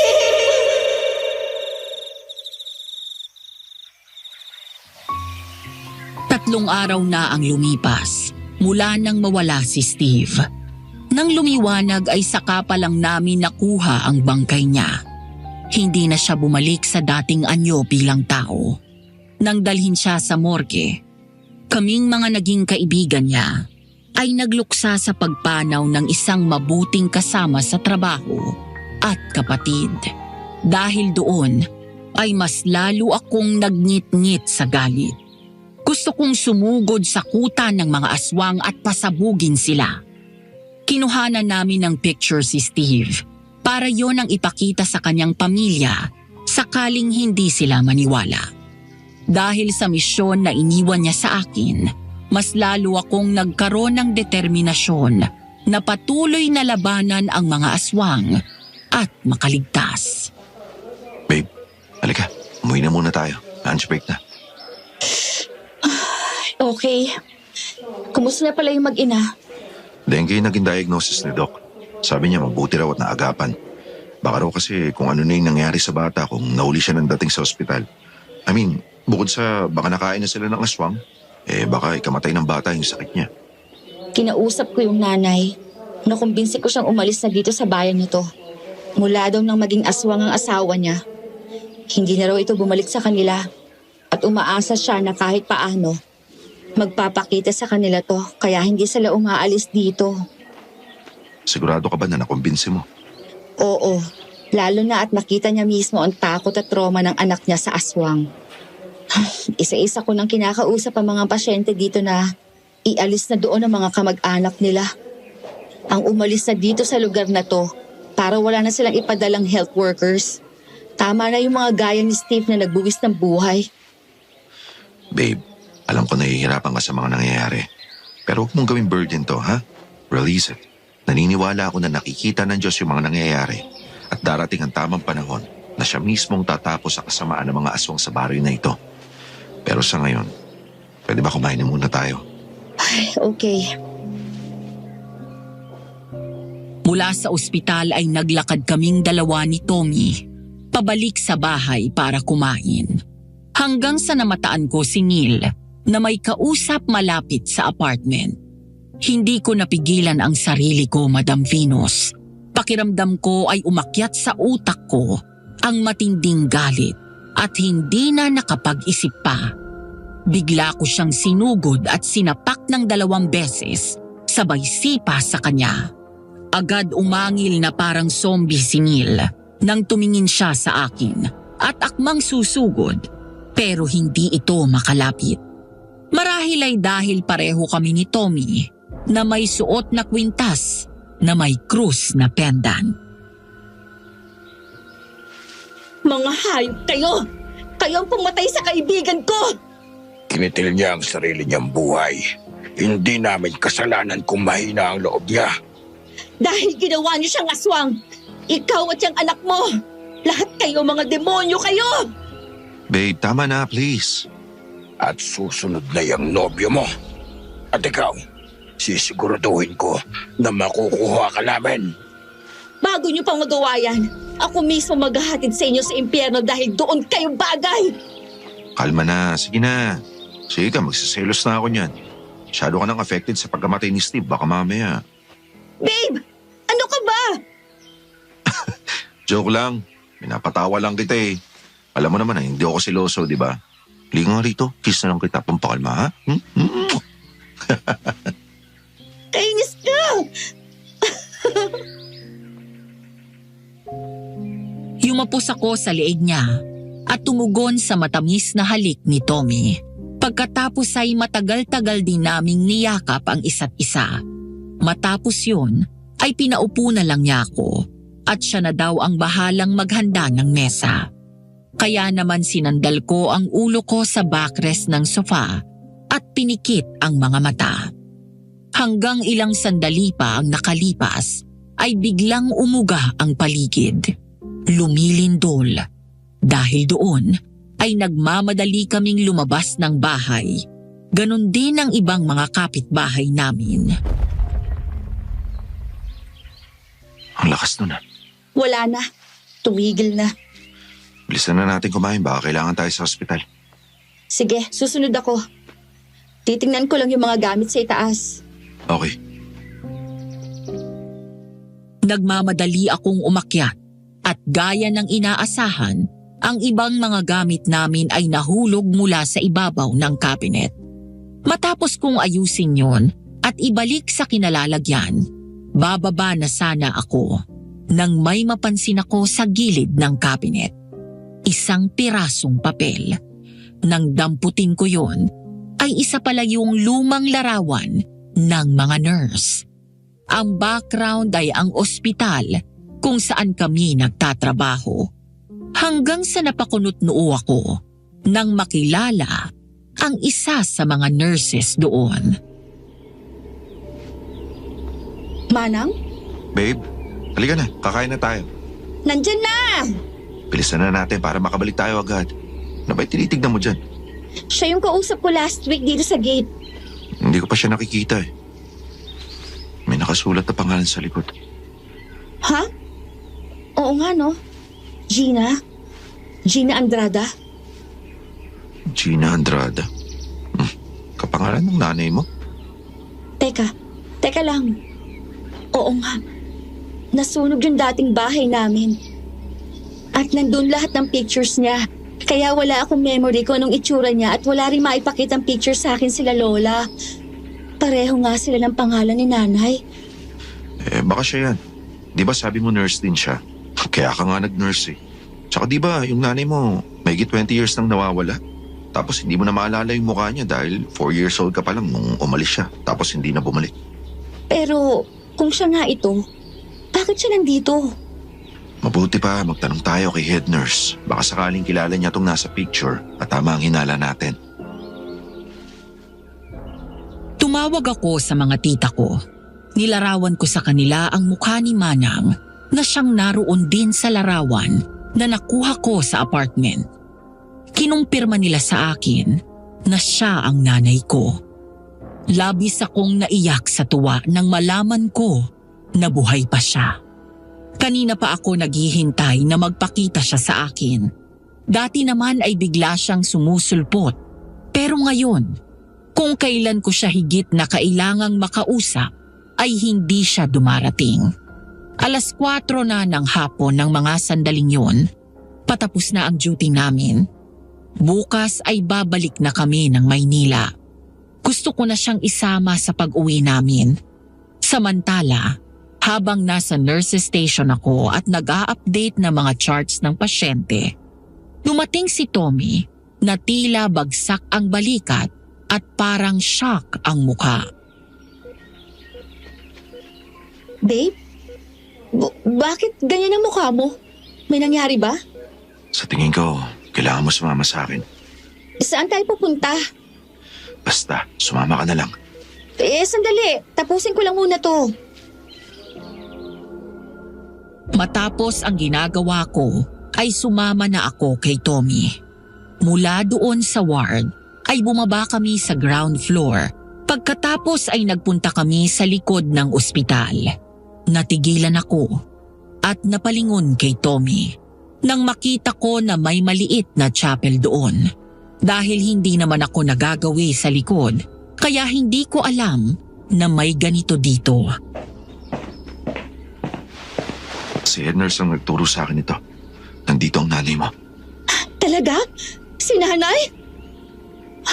Nay! Nay! Eden, sandali lang. Nay! Nandito na ako!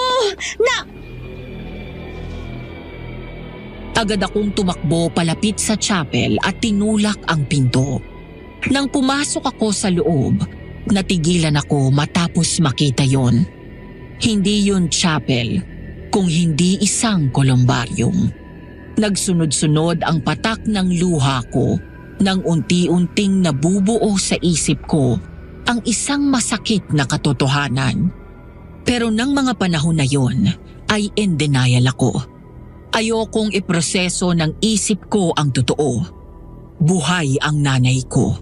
Nakita ko siya. Nakausap. Tumingin ako kay Tommy at mula doon sa pinto ay nilapitan namin isa-isa ang mga urn jars. Ang sabi mo, nandito si nanay. Nasaan na siya? Nandito siya. Ito siya, babe. Si Nurse Gina Andrada. Isa isa sa naging nurse dito at isa sa naging biktima at pinatay ng mga aswang. Hindi! Hindi totoo yan, babe! Buhay siya! Buhay ang nanay ko! Nakita ko siya at nakausap ko pa! Itong kwintas na to! Siya mismo nagbigay sa akin ito! Babe, sa tingin ko, kaluluwa na siya. Isa ng multo. Yung siguro ang dahilan kaya hindi ko siya nakikita. Naalala mo nung naroon ka sa gate at sabi mo may kausap ka? Naabutan kita nung nagsasalita mag-isa. Hindi, Tommy! Buhay si nanay!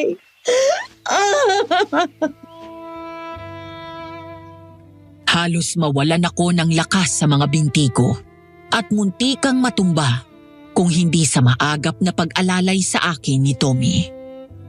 Nang dalhin niya ako sa pinakadulo, doon sa likod ng maliit na parisukat na pintong salamin, naroon ang isang urn jar kung saan nakasulat ang pangalan ni Nanay, Gina Andrada. Kasama ang isang picture niya na nakasuot ng nurse's uniform at ang lahat ng naroon ay mga abo ng nurses at doktor na pinatay ng aswang.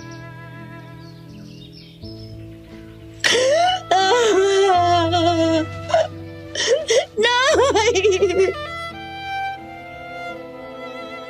Dahil sa natuklasan ko, nakiusap ako kay Tommy na iwan muna akong mag-isa sa kolumbarium. Doon ay mag-isa akong nagluksa sa pagkamatay ng aking ina na kahit kailan ay hindi ko nakagisnan.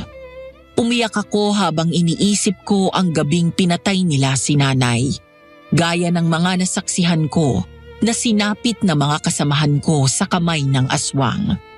Marahil ay takot na takot din si nanay ng gabing yon, habang para siyang hayop na kinakatay ng mga demonyong yon. Nasa gitna ako ng pagluluksa ko nang lumingon ako sa may pinto. Natulala ako, Madam Venus. Hindi ko alam kung nananaginip ba ako o namamalikmata dahil naroon nakatayo sa labas ng bakuran ng ospital ang tatay ko. Namalayan ko na lang ang sarili ko ng mga sandaling yon na humahakbang palabas. Tay? Babe, saan ka pupunta? Si tatay, babe! Nakita ko siya! Sandali, susundan ko lang! Eden, sandali lang! Eden! Hindi ko alam kung anong tumatakbo sa isip ko ng mga sandaling yon. Basta ang alam ko lang ay makausap si tatay. Noon ko lang din naalala. 8 years old ako. Natatandaan ko pa na nagpaalam siya sa akin na magtatrabaho sa malayo. Pero hindi niya sinabi kung saan. At ang gabing yun din ang huling beses ko siyang nakita. Makalipas ang 2 taon, nang magtanong ako kay Lola at sa mga tito at tita ko kung nasaan na si tatay, sinabi nila sa akin na patay na daw siya. Pero wala akong naaalala na may nilibing kami na katawan niya. Ngayon na natagpuan ko dito ang mga abo ni nanay at ngayon naman si tatay, ibig sabihin ay dito siya pumunta para kay nanay. Tay! Sandali lang, tay! Eden, sandali lang! Ano ba? Delikado dito sa gubat! Nakita ko si tatay! Nandito din siya! Sigurado ka? Oo! Tumakbo ako kasama si Tommy at sinundan ang daan na tinahak ni tatay. Nakita ko siya na patuloy na tumatakbo habang panay ang lingon sa akin hanggang sa tuluyan siyang mawala sa paningin ko. Ilang sandali pa ay huminto kami nang mapansin na napapalayo na kami at hindi na namin makita ang ospital. Halika na. Baka may matsyempohan pa tayong mga aswang dito. Hindi natin kabisado ang lugar na to. Hanggang bukas pa naman tayo eh. Tsaka na magpapakita pa rin siya sa'yo. O sige. Eden, anak. Bigla akong lumingon nang mula sa likod ng isang malaking puno ay lumabas ang taong dahilan kaya kami naroon sa gitna ng kagubatan. Kasabay ng unti-unting paglubog ng araw, ay unti-unti ring nagwakas ang pangungulila ko sa kanya. Muling umagos ang mga luha ko. Ngayon kaharap ko na siya ulit.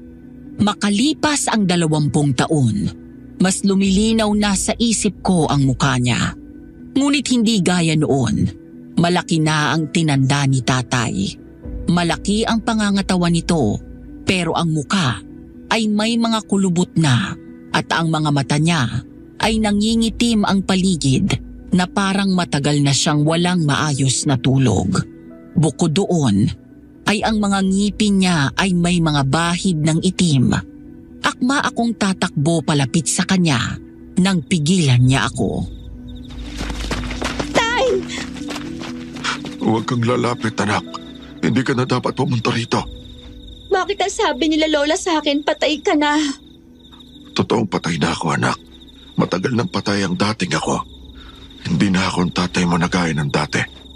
Hindi na ako tao. Huwag mong sabihin. Oo, isa na ako sa kanila. Isa na ako sa aswang. Nung unang araw na umalis ako, hindi totoong trabaho ang pinunta ko rito.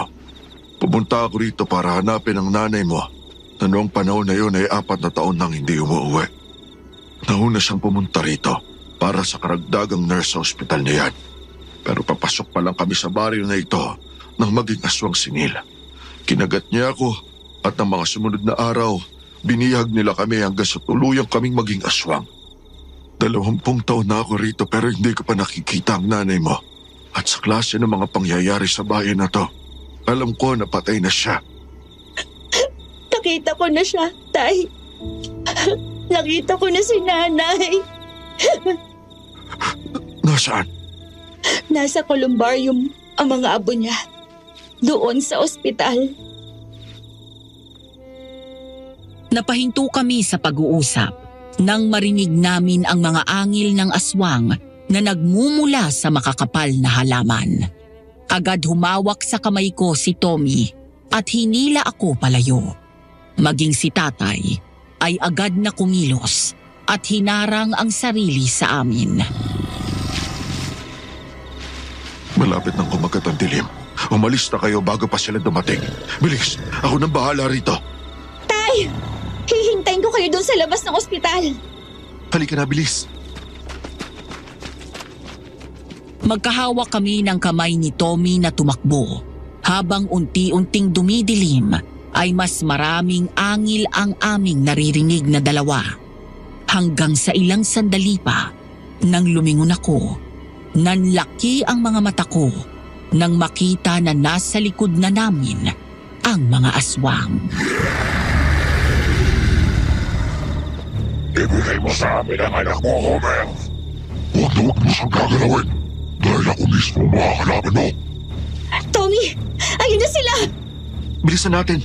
Kaya yan. Makakaligtas tayo. Takbo na, anak. Umalis tayo sa bayan na to. Iligtas niyo ang sarili niyo. Sa katatakbo namin, saka lang namin napagtanto na naliligaw na kami at hindi makalabas ng gubat. Pero hindi kami huminto. Patuloy lang kami ni Tommy sa pagtakbo dahil kapag tumigil kami, ay tiyak na doon na kami aabutan ng kamatayan. Hanggang sa mula sa loob ng halamanan, lumabas doon ang matandang palaging kausap ko na tinatawag kong Manang. Walang iba kung hindi ang nanay ko. Nay! Anak! Dito! Sumunod kayo sa akin! Sino? Nakita mo ulit ang nanay mo? Oo, dito daw tayo dumaan. Eden! Huwag naman ako. Lumayo ka sa kanya. Malapit na tayo, anak. Bilis! Ilag! Lumayo ka sa akin!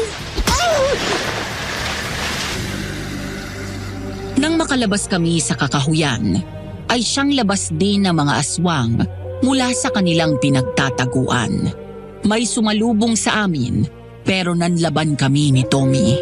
Sinalubong din namin sila ng suntok at sipa. Nang malapit na kami sa gate ng ospital, ay binuksan niyo ng gwardya para sa amin.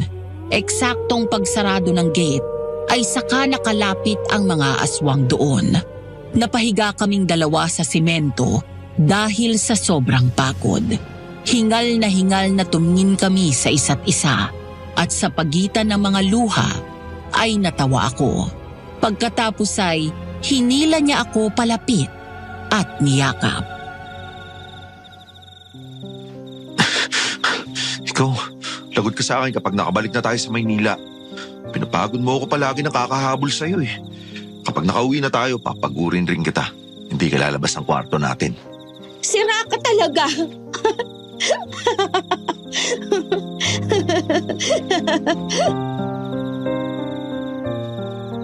Mula sa permiso na binigay sa akin ng nangangalaga sa kolumbarium, kinuha ko mula sa pinaglalagyan ang urn jar ni nanay. Kasama si Tommy, ay lumapit kami sa bakod na naghihiwalay sa amin ng tatay ko. Sa unang pagkakataon, hindi ako natakot sa aswang. Sa paningin ko, hindi siya mabagsik at kasing demonyo gaya ni Neil dahil siya ang nag-iisang tatay ko. Ang mabait kong ama na nag-alaga sa akin noon hanggang sa biglang lumabas mula sa likod namin si nanay. Umagos ang luha ko habang pinagmamasdan ko sila. Sa unang pagkakataon, nabuo ang pamilya namin. Babe, narito ang kaluluwa ni nanay. Sa wakas na kumpleto kami. Sayang, hindi ko kayo pwedeng picturean. Kapag nakabalik tayo ng Maynila, pwede ba magpagawa tayo ng family picture namin? Kahit yung Photoshop lang sa computer. Sige, gagawin natin yan. Tay, eto na po si nanay. Narito po ang kaluluwa niya sa tabi ko. Nakikita at naririnig ka niya. Gina, mahal ko. Ang tagal kitang inanap. Sa wakas, nagkasama na tayo. Matagal na tayo magkasama, mahal. Hindi kita nakikita, Gina, pero naririnig kita. Mula nang dumating ka dito, sumusunod lang ako sa'yo. Kasama mo ko. Hindi ako umalis sa tabi mo habang nagbibigay ako ng babala sa mga babaeng nurse na dumarating dito. Sa tuwing umaalis ako dito sa ospital, sa'yo ako umuuwi. Patawarin nawa ako ng Diyos sa lahat ng kasalanan ko. Sa mga buhay na nawala dahil sa pagkauhaw ko sa dugo at laman ng tao. Wala kang kasalanan, mahal. Biktima ka lang rin gaya ko. Pero hindi ka na dapat sumunod pa dito. Hindi mo na dapat ako hinanap. Tingnan mo tuloy ang nangyari sa'yo. Dahil mahal na mahal kita, Gina. Sa 4 na taon na wala ka sa piling namin ni Eden, labis akong nangungulila sa'yo. Kaya nang malaman ko kung saan ang eksaktong address na pinuntahan mo, sumunod ako sa'yo. Malapit na mahal. Malapit na tayo magkasama sa kabilang buhay. Hintayin mo ko. Tay, mahal na mahal po kayo ni nanay. Mahal na mahal ka rin namin, anak. Kahit kailan hindi ka nawala sa isip ko. Hindi mo alam kung gaano ako kasiya nung makita kita. Pero paano niyo ako nakilala? 20 taon ninyo akong hindi nakita.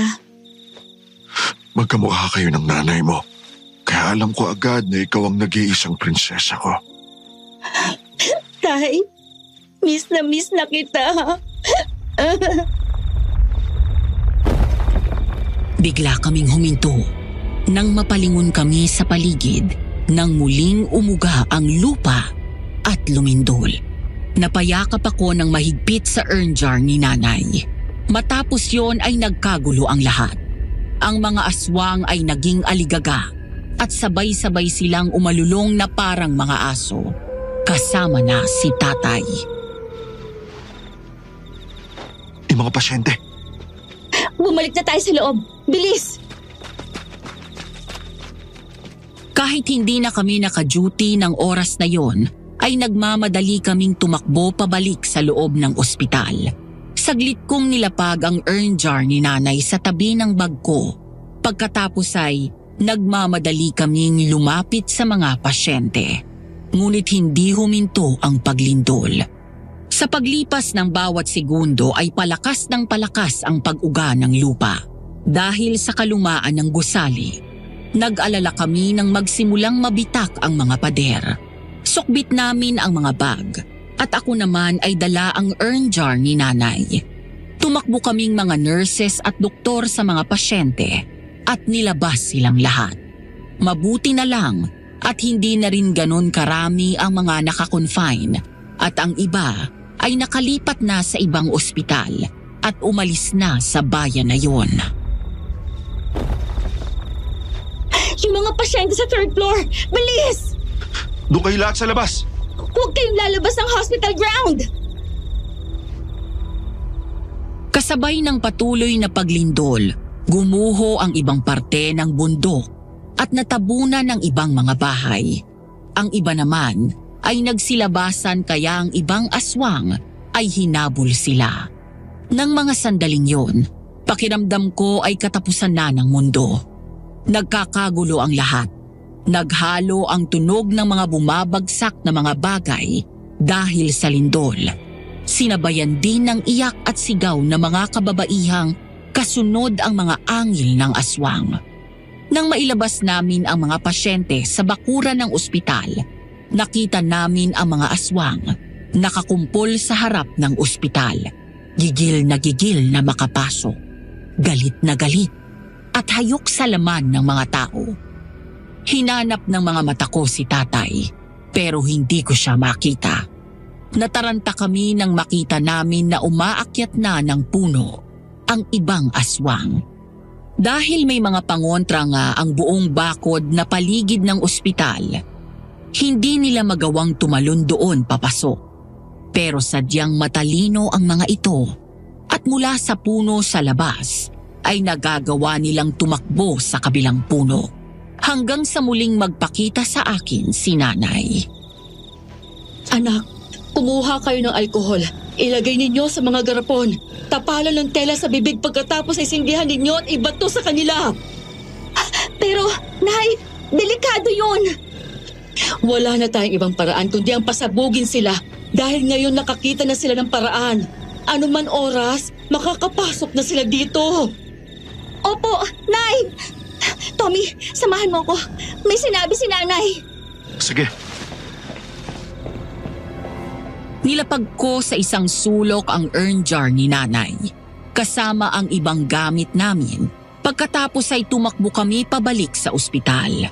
Sa pangunguna ko, kinuha namin ang maraming bote-bote ng alkohol, mga blankets, at may mga naglabas ng posporo at lighter.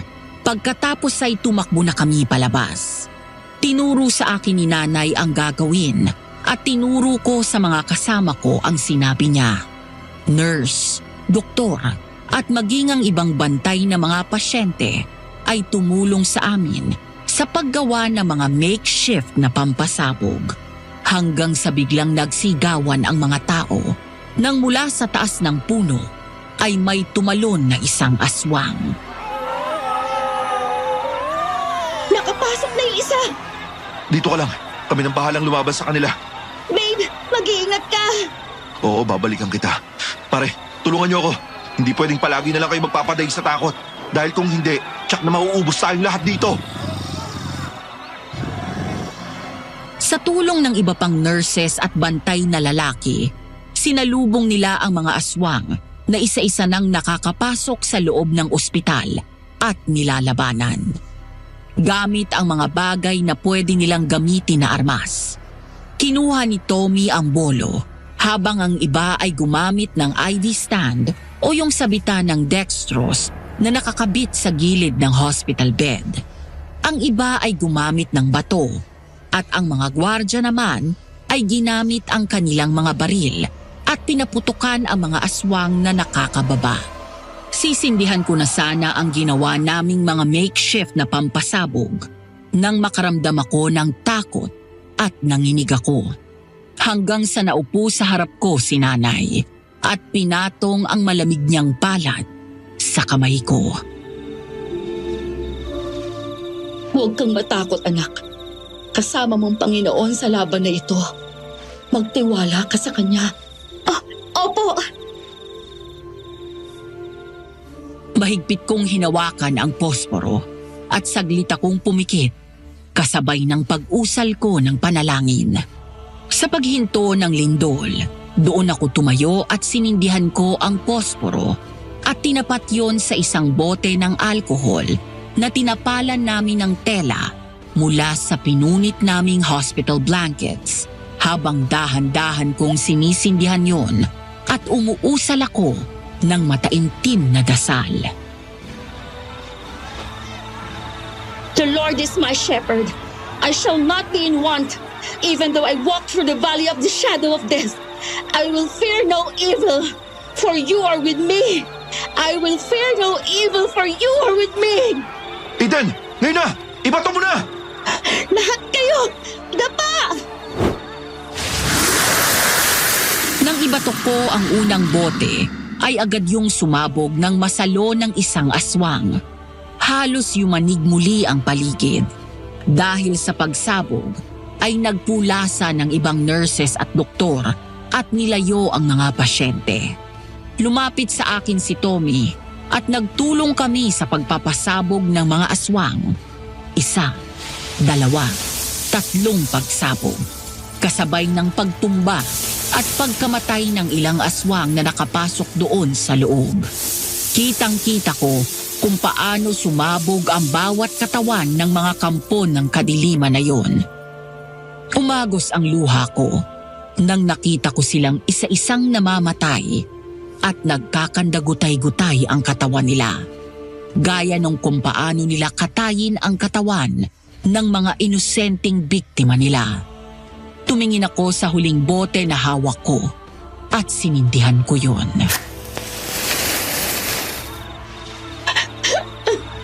Para sa mga magulang ko at para sa pamilya namin na sinira nyo.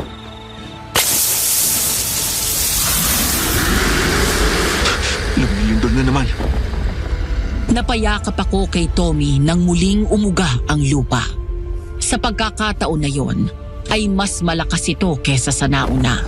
Nawalan kami ng balanse at napayakap sa pader habang nasa likod ko si Tommy at pinoprotektahan ako. Hanggang sa biglang dumating si tatay. Wala siyang sugat mula sa ginawa kong pagsabog at hindi rin mabangis ang kanyang muka. Sa halip na matakot, walang pagdadalawang isip na niyakap ko siya nang buhatin ako ni Tommy. Tay! Palagi mong ingatan ang sarili mo, anak. Lagi mong tatandaan na mahal ka ng tatay. Mahal na mahal ko kayo ng nanay mo. Ito na ang sagot sa dasal ko. Ang katapusan ng paghihirap ko. Huwag mo na akong iwan ulit, Tay! Anak, hindi na ako tao. Aswang na ako. Hindi ka ligtas kapag kasama mo ko. Tsaka pagod na ako. Matagal ko nang iniintay ang kamatayan ko. Tommy ang pangalan mo, hindi ba? Opo. Ingatan mo ang anak ko para sa akin, ha? Makakaasa po kayo. Masaya ako na bago ako mawala, nakita kita muli, anak.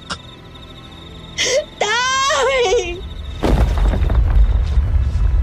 Nagulat na lang ako nang biglang bumuka ang lupa dahil sa lakas ng lindol.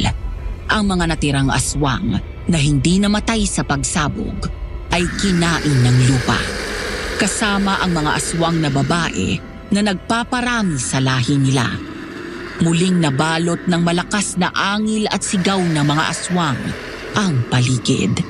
Habang si tatay ay napahawak sa bakod na puno ng bawang at nakita ko na unti-unting nalalapnos ang balat niya.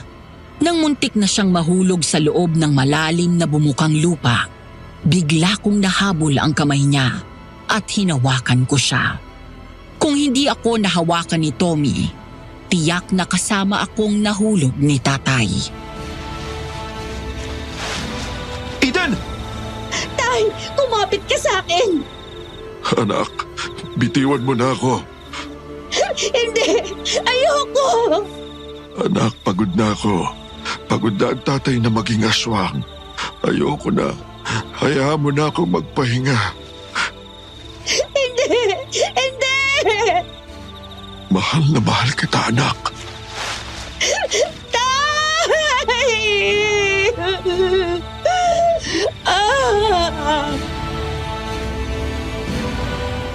Bago bumitaw si tatay mula sa pagkakahawak ko, ay hinalikan pa niya ang kamay ko hanggang sa tuluyan na siyang nahulog sa loob ng malaki at malalim na crack ng lupa.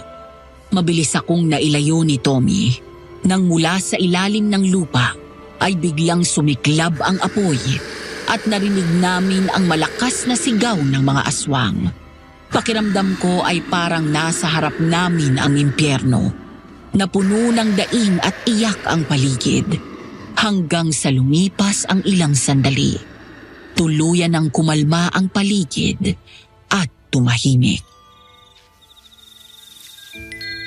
Anak? Nay? Tapos na ang lahat. Ligtas na kayo. Aalis ka na rin? Nagawa ko ng dapat kong gawin dito. Masaya akong muli kitang nakita. Mahal na mahal ka namin ng tatay mo.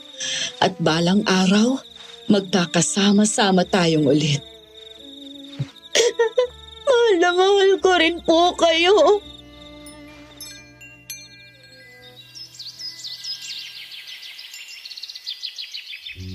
Umaga, doon sa kondo na tinitirhan namin sa Maynila. Mula sa night duty ay nauna akong umuwi kay Tommy dahil niyaya siya ng mga high school best friends niya na lumabas sandali. Kaya naman pagdating ko sa bahay ay agad akong naghanda ng umagahan. Ilang sandali pa ay narinig ko na lang na bumukas ang pinto. Baby? Babe, I'm home. Hi, baby. Oh, bakit nandito ka na kagad? Akala ko may lakad kayo nila Joshua. Sabi ko naman sa kanila na isang oras lang ako free dahil pagod na rin ako. Isa pa, kapag may libreng araw ko, kagaya ngayon, nasabay pa ang day off natin, mas gusto ko na ikaw yung kasama ko. Baka magtampo sila. Sus, mga may asawa na rin yun. Sigurado ako naiintindihan nila. Pakis nga. Kumain ka na ba? Nagkape lang ako. Mas gusto ko kasabay ka kumain eh. Oh, sige. Magpalit ka na ng damit. Malapit na matapos tong niluluto ko. Babe, nga pala, huwag mong kakalimutan ha. Mamayang hapon dadalaw tayo kila Nanay Gina at Tatay Homer. Nag-alarm na ako para sigurado. Pagkatapos nun, diretso day tayo, ha? Talaga? I-date mo ko? Siyempre, masarap ang pupuntahan natin na restaurant. Tsak magugustuhan mo yung pagkain. Kasi nakita ko yung reviews online, puro positive eh. Babe? Salamat ha. Dahil nung panahon na sinubukan kitang iwan, hindi mo pa rin ako binitiwan. Sinamahan mo ako sa lahat ng laban ko sa buhay, lalo na sa mga nangyari nung nakalipas na taon. Wala yun. Mahal na mahal kasi kita. Hindi ko makita ang sarili ko na kasama ang ibang babae. Ikaw lang, Eden. Mahal na mahal din kita. Madam Venus, sa tuwing binabalikan ko ang pangyayaring yon sa buhay namin, ay para yung masamang panaginip. Matapos ang gabing yon, ay parang tuluyang nabura sa mapa ang baryo Saligan.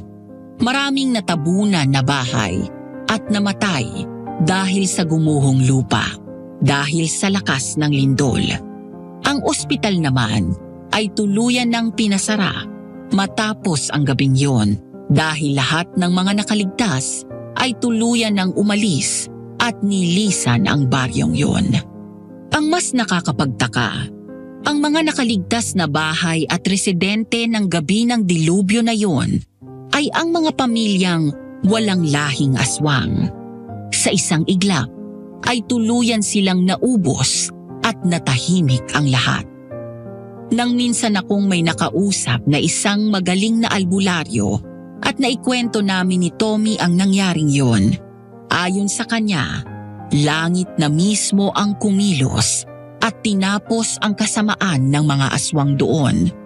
Ang Diyos na daw marahil ang mismong pumutol sa sumpa na nagsimula dahil sa hinagpis at puot ng isang biktima ng pang-aabuso. Isang pangyayari na nag-ugat sa matinding selos at inggit. Dahil sa isang pagkakamali, maraming inosenteng buhay ang nadamay at nagbayad sa nakalipas na ilang dekada.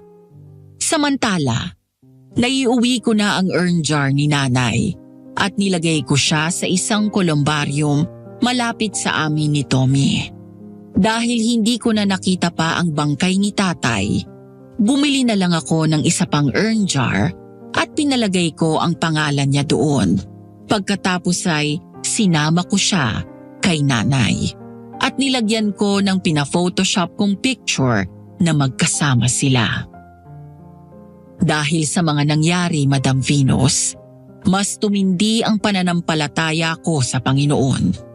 Isang kaibigan ang nagdala sa amin ni Tommy sa isang church at doon binigay at sinuko namin kay Jesus ang aming buhay. Makalipas ang higit 1 taon matapos ang babang luksa ni tatay, ay kinasal na rin kami sa isang Christian wedding. Hindi ko alam kung may natira pang aswang sa lugar na yon. Alam ko rin naman na kahit kailan, ang kasamaan ay nariyan lang sa tabi. Nasa atin na kung magpapadaig tayo sa kanila o mas pakikinggan natin ang bulong ng Panginoon. Nang mga sandaling lumalaban kami sa mga aswang, isa lang ang napatunayan ko. Kasama ko ang Diyos. Hindi niya ako iniwan at siya ang nagsilbing lakas namin ni Tommy. Hanggang dito na lang at sana'y naging inspirasyon sa inyo ang kwentong pinagdaanan ko na nagpatatag at naglapit sa amin sa Panginoon. Maraming salamat po at more power sa Aswang Diaries. Bago ko tapusin ang liham ko, nais kong iwan sa inyo ang mensahe na ito mula sa Isaiah 41:10. Fear not, for I am with you. Be not dismayed, for I am your God. I will strengthen you. I will help you. I will uphold you with my righteous hand. Nagmamahal, Eden.